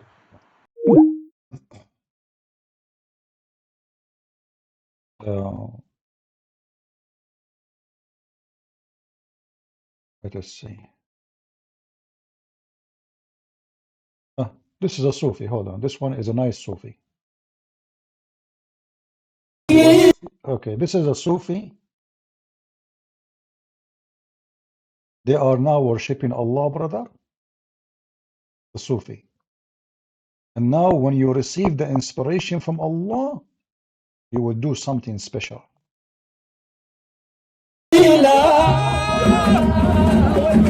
لو صافي ما بتدخلوا ضليل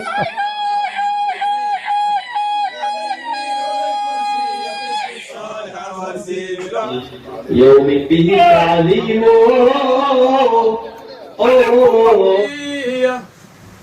خبز كامل فرد عصر أمانات He's beating الرجال him. يطويها He's whipping the guy. الطير The big sheikh is whipping them. They go down on the ground and he whip them. إن شاء الله تعالى نريد أن نسمع منك كلمة تكون لنا نبراسا وتكون لنا هداية وتكون لنا زادا نتزود به حتى نلقى الله سبحانه وتعالى كما تفضلت أبي بنصحنا وإرشادنا. Go down, go down.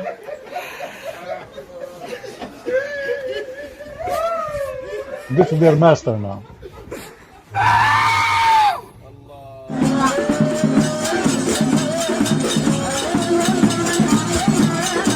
The yo-yo time. فصل أرزاقي من غيري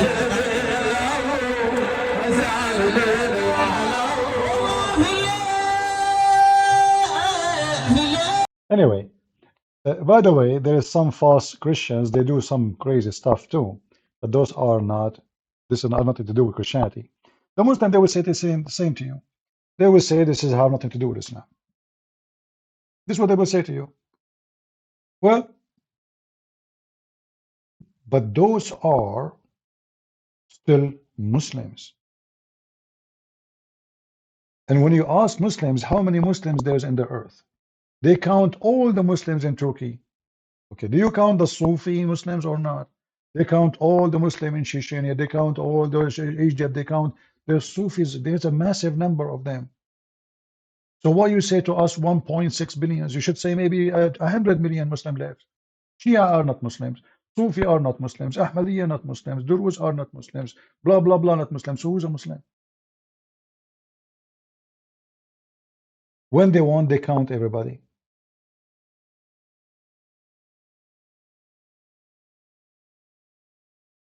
But here in this interview, I mean, those Sufi sound like a perfect and they make sense. And there is a philosophy behind it. And it's just a nothing to even to mention. It's good or in any way, in any mean. Just a mental illness.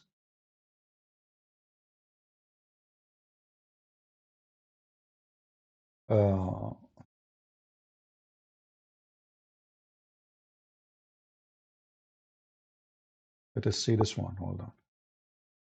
You want to see more, guys, or enough? Do you want to see more of the Sufi or enough comedy?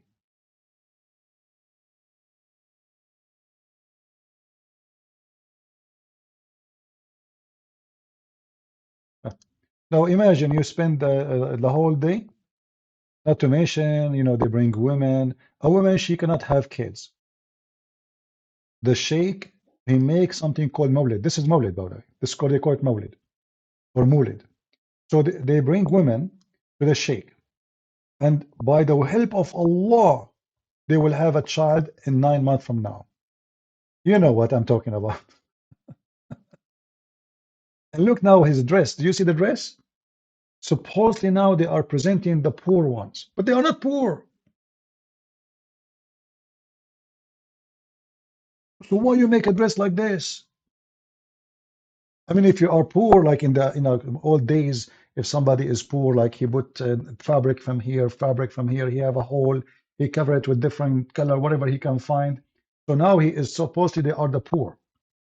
They are for the sake of Allah, but all of them they are. Look at the carpet, look at the hole. I mean, they are not poor. Do you see how massive the room? This is not a place for poor. Do you see the silver ware in the middle, expensive stuff? It's just a mental.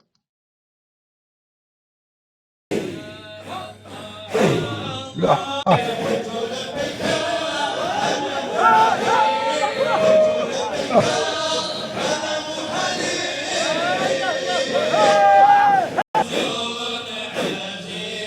ايوه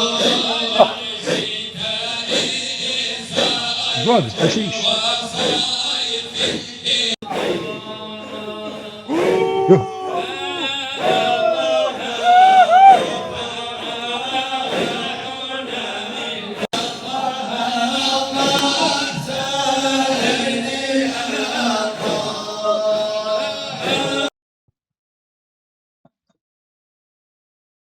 That's enough.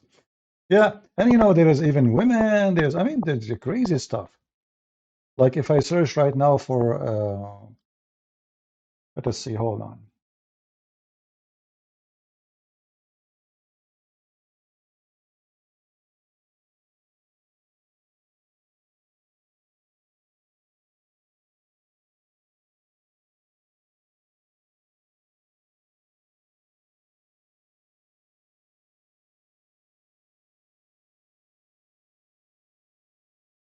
Oh, this is from England, but we need the one with the original sound. Hold on.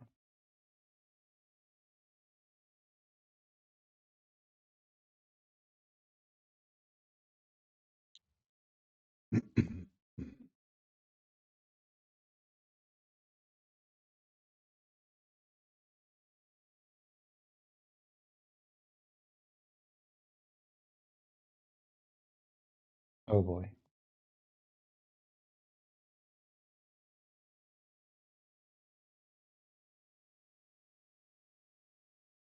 Yeah, I found one actually, but the somebody making commentary in it. It's not the original sound, which make it lose its value.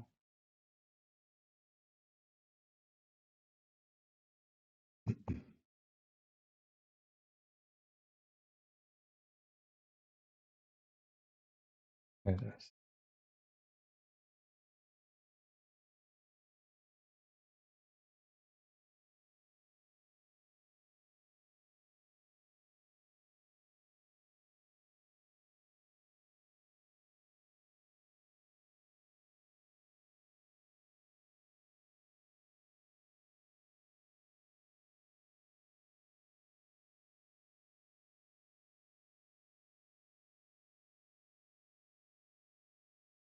Let us see this one here.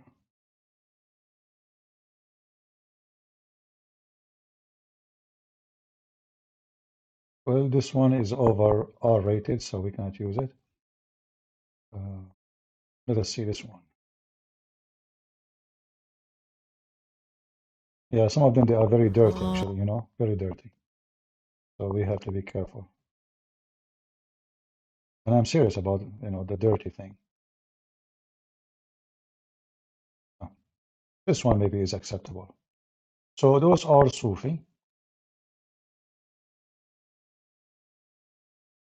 And this is the women now. The women party with men.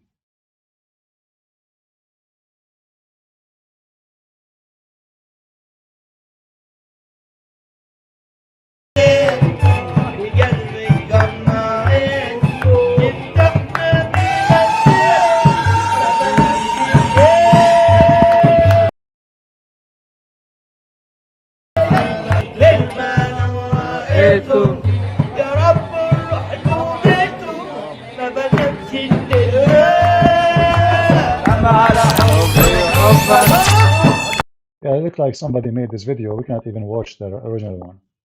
Yeah. So like they bring women and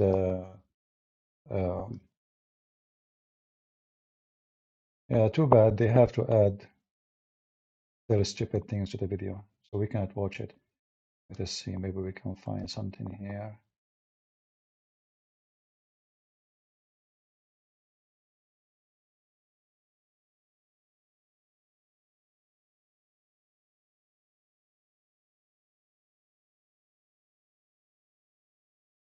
Ah, this is a Pakistan Sufi. Let us see. Hold on.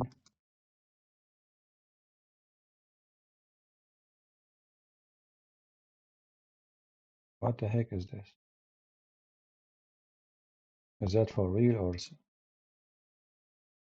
Oh no, this is somebody making comedy. Hold on. Ah, this is Qadarov in Shishan. Here we go. Qadarov himself. You want to see Qadarov jumping like a monkey? Here we go. I get you Qadarov.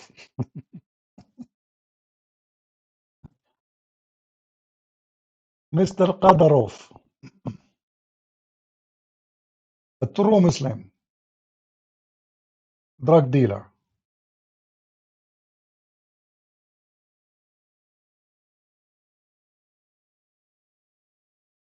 Yeah, so like in this funny so-called interview with Sufi mystic with David Wood, it was a joke.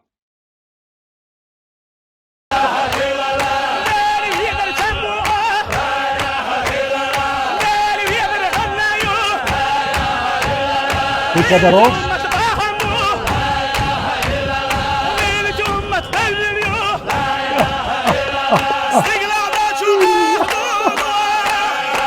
Faster, Qadarov.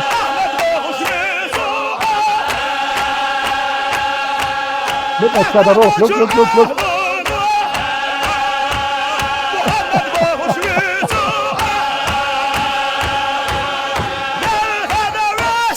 Oh boy.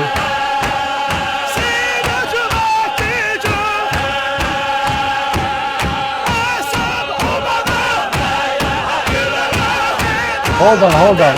Stop. Don't you guys feel so peaceful? Let us be honest here. Aren't you feeling the peace and the spirituality? Like the guy in the interview with David Wood, he says, well, Sufi is the same as the Christians. Like Jesus is like a spiritual master. Do you see the spiritual masters they have? This is a spiritual. And David Wood did not say, what are you talking about? Like, what's Jesus like? You know, those are criminals. What spiritual master? There is no peace in this. This is evil.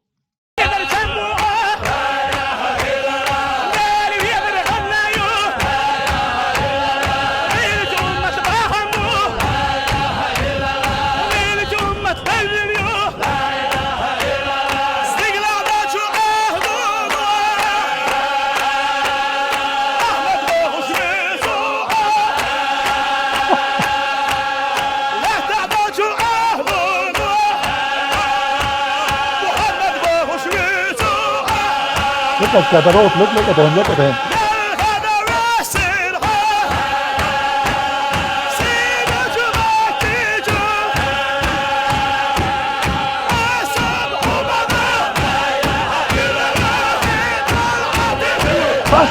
Faster.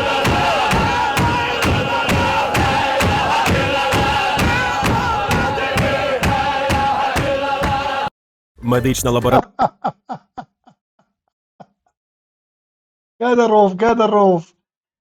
Qadarov. So guys, here, if you go and check, let me see the page. Give me a second. This page. Another one. Hold on. This is another one. They are. Just give me a second.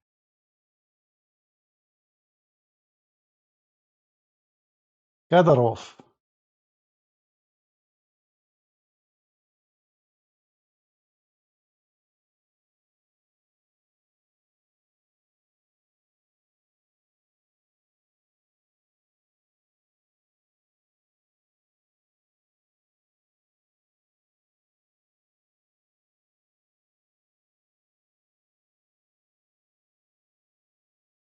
Let us see this one here. Ah.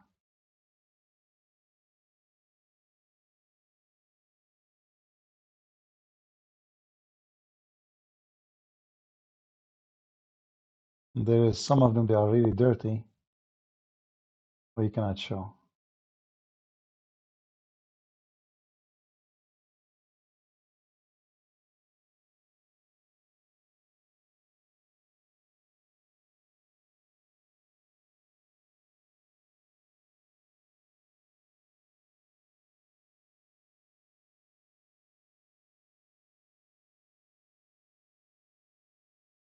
Ah, those look like they are Indonesian. Maybe those are Indonesian. Let us see. Ah, where are they from? They look like they are from.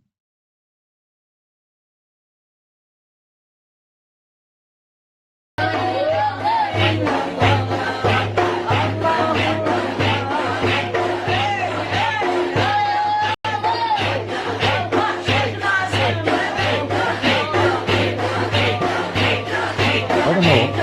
I'm not sure. I can't see faces. Look at the face.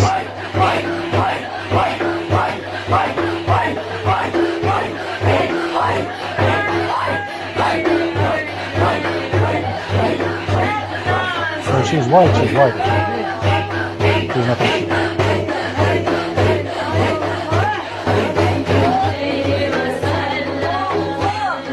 Those are Egyptian.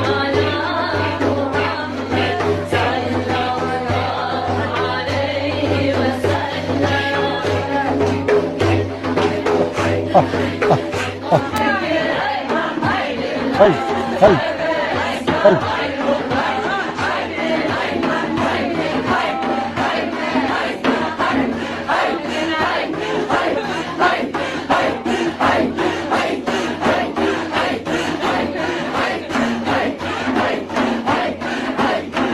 So anyway, this is the Sufi which David Wood he brought to you in a very wrong way. Now I don't know. I mean, David Wood always he do some weird stuff. When we bring somebody to speak about his religion, either we are just to give him a chance to give us false information and he lie, or we are bringing him to see how much truth is in his belief. So what was the purpose of this interview? You leave your comment and you tell me. You know, I have nothing against David Wood. He's trying supposedly to bring you something new. But if we bring you something and we don't deliver to you true information, then we are attribute like giving a hand for Islam to give us false information. Anyone who watched this video of David Wood with this guy, he would think now that Sufi are nice people and they are friendly. They don't tell you that those are the drug dealers, Qadarov. This is Erdogan. Those are the Turkish. This is the Ottoman. Those are the one who commit massive genocide. This is Salah ad-Din, the most aggressive criminals in history against Christianity and Judaism are Sufi. They don't say that to you. But if you watch the interview, you know, this guy is fantastic. He's a philosopher. He presents to you Islam in different way. You know, with esoteric wisdom and wisdom. Yeah, like it's so like when I read like anything in the New Testament, I'm like, oh, I jive with this, I jam with this. You know what I mean? Like all of these kind of mystical teachings that put you at a higher level of thinking. It's not just like intellect; it's like wisdom. So it's not even intellect; it's wisdom. It's wisdom. It's you know what are you? It's not even intellect; it's wisdom. And David would shake his head. Yes, yes, you agree. What is this? Why David would he agree with this? How this is true? Shouldn't you ask him what is the wisdom in that? What are you saying to us? When somebody says to me, I bring him as a Muslim, is that because just because he's a friendly, so we bring him and he can say whatever he wants? So the guy is a nice guy? But those are more dangerous because those they give us false narrative about Islam.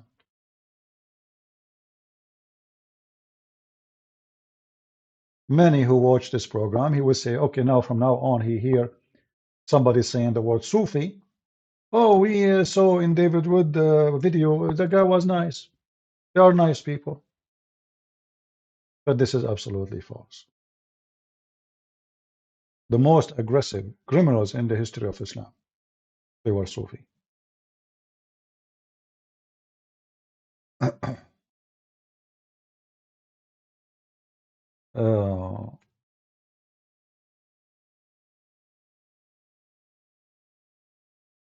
Always when we try to present an information, either we give it as it is in a full knowledge, or we better not to do so, because then we can fool people. But we can say, I mean, this is how David Wood he do his work. This is how he do it. Here we don't do that. And this guy, by the way, he is welcome to join me if he care to prove me wrong in what I'm saying. Go ahead. Prove us wrong. Do they believe in multiple marriage? Yes. But in the video he says, my dad, he says, more wives, bad life. What does this have to do with Islam? Your dad? Is that what the Sufi believe? All the Sufi, they have multiple wives. Do you believe in beating women? Do you believe in having sex with the children? They believe in everything the Muslim Sunni they believe in. What separates them is they have leaders which the Sunni don't approve. And they have those rituals. Otherwise, the rest is the same. There's no different. They mix philosophy with, but the core of Islam is there. The hatred is there. The jihad is there. The different, they do different dance, they do different act, but they are the same.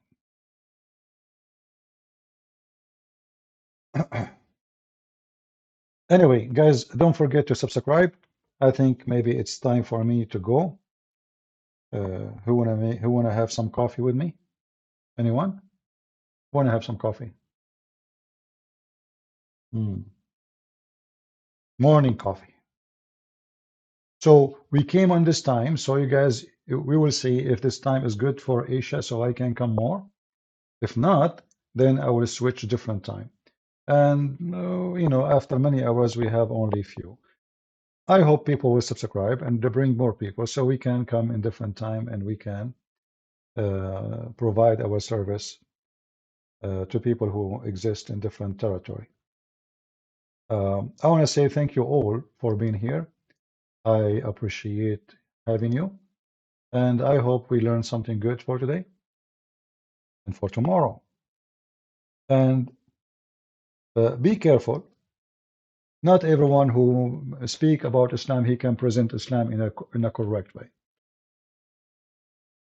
Having interview with Muslims will be a very negative for us as a Christians if we don't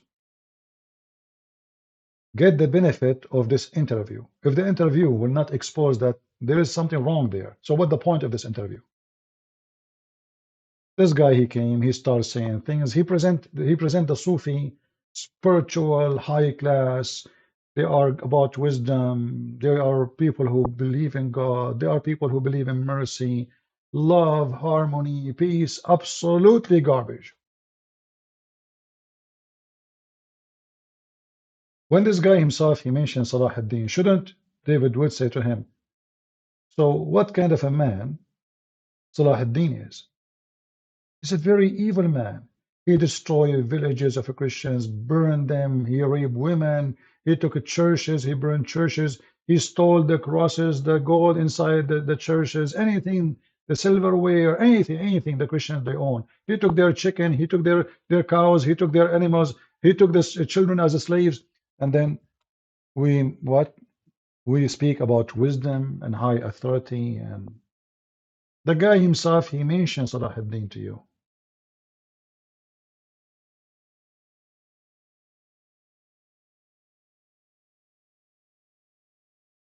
So bringing somebody to my channel, he's a Muslim, I will never allow him to give us poison and lies.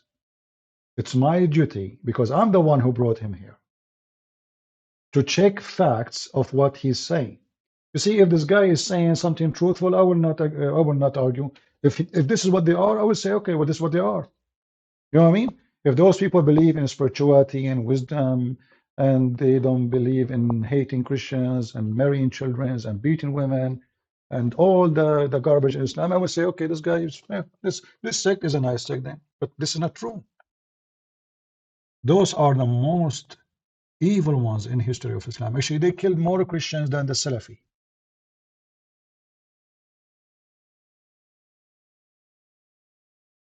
So it's very, very, I know what to say, very disappointing. Sufi. All right. I want to say thank you all for being here, and I hope you guys just subscribe, invite your friends. And again, I created a code. I posted in Patreon. You can share the code screenshot with your friends. They can search the code, QR code, and they can find my ramble. And please tell everybody how many Sufi in the world. We do not know, but there are hundreds of millions. Hundreds of millions. Huge number. Massive.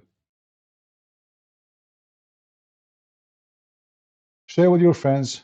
Tell them about us coming to Ramble so they can join us. And until we see you soon again, I say, may the Lord bless you. God is good, so is Jesus. And there is no good in Islam. And again, I repeat my challenge to the Abduls, to the Abdul Sheikhs, who they claim they have knowledge, like this guy. He speak English.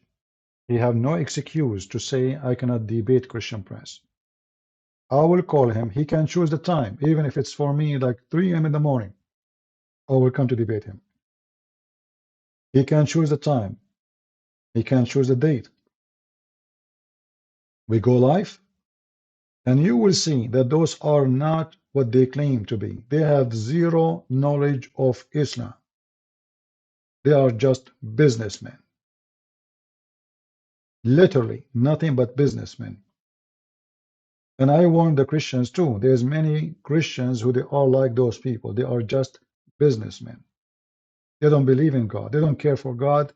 They don't have nothing to do with God. They have nothing to do with Jesus. But they are just doing business. Nothing personal. It's just business. They have nothing personal with God. But the difference between those false priests and the false Christians, who they are serving the devil, but they are wearing the clothes of a sheep, but they are wolves. The difference between them and Islam, Muhammad himself is the wolf. Muhammad himself is a businessman. In Christianity, those people will go to hell. In Islam, Islam is the business. Even the Quran describe the Islam as a tijara. Tijara mean a bazaar. If you go in the Quran right now and you type the word tijara, what you will see? A bargain. Should I tell you a bargain?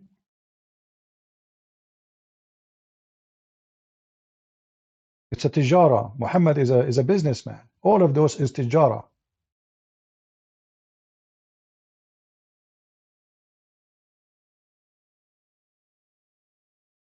Look at this. Shall I lead you into a bazaar of a business, of a commerce, which will make you avoid the torment of hell? It's a bazaar. It's a tijara. It's a commerce. And the Quran is full of it. So if their God himself described his relationship with them as a commerce, so what do you expect? Islam for them is nothing but a tijara, is a commerce. When a Muslim he give money to the mosque, he is not giving mosque money. He is doing investment.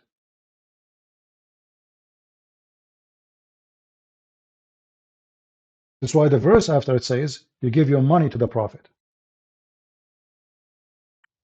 And if you do so by doing jihad by your money, you cannot do jihad by your sword. Okay, give us jihad, give us money. If you do so, then Allah will forgive your sin. Do you see the investment? So you give Muhammad your money. What is the investment as a result? Your sin is forgiven. In Christianity, that will not work. Never work. It doesn't matter how much donation you give, you are not investing with God by money. They don't give money because they believe in God or just because of fear. Fear, you know, this is why he keeps talking about hell, what will happen to you. So there is a speech of Muhammad. He came from the mosque and he told the women, "Oh, women, away to you. I saw the majority of women in hell are women." So women, they said, what we did. He says, you are half a brain and you are disobedient to husband. And Allah, so one of the women, she said, okay, so what we will do? And then the Prophet, he said to them, give alms, give alms, give money. The women, they start taking their rings and their bracelet. And Muhammad, he ordered his slaves to open his dress. And women, they start throwing their jewelries. So he just said to them, the majority of women, they will go to hell. But now, because they gave their bracelet and their gold to Muhammad, they are going to go to heaven.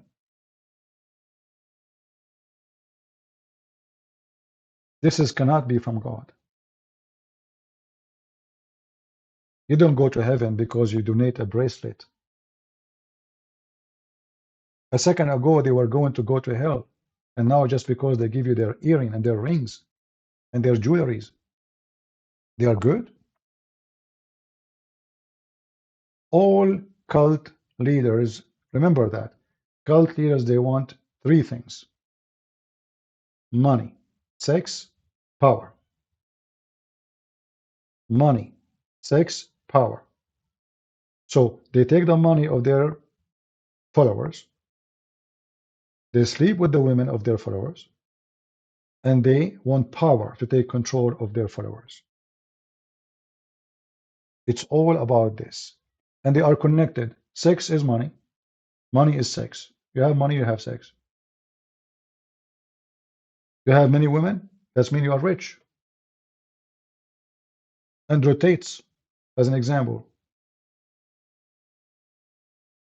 This is why the Quran allows men to be pimps, to do prostitution.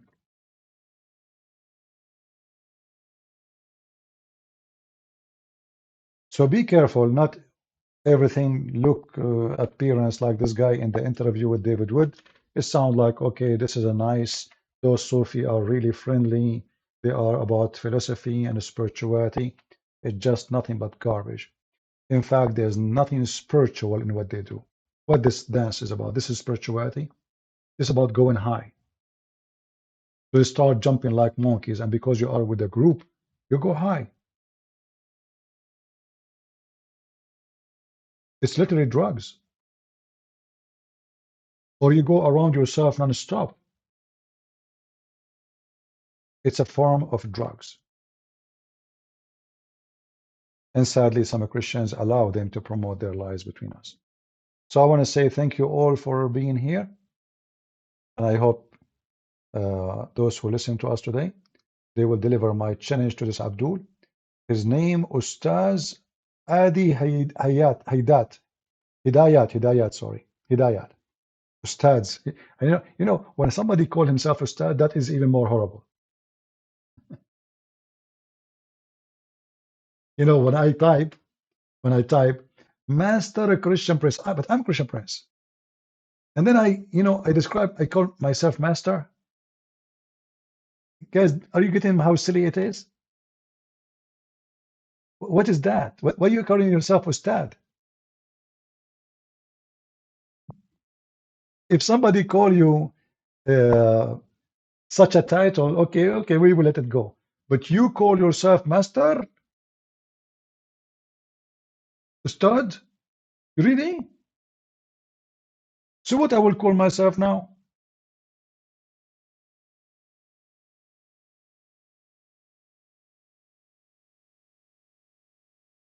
Imagine you say, you make a title of yourself, Genius Christian Prince.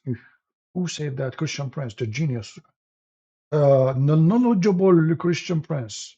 The scholar. I mean, this is the title. You type it by your hand about yourself. Do you see how silly and how much they worship their titles? They worship titles, or they are seeking titles. Thank you all. God bless you, and see you soon again. God is good, so is Jesus, and Islam is nothing but a fraud. Thank you. Take care.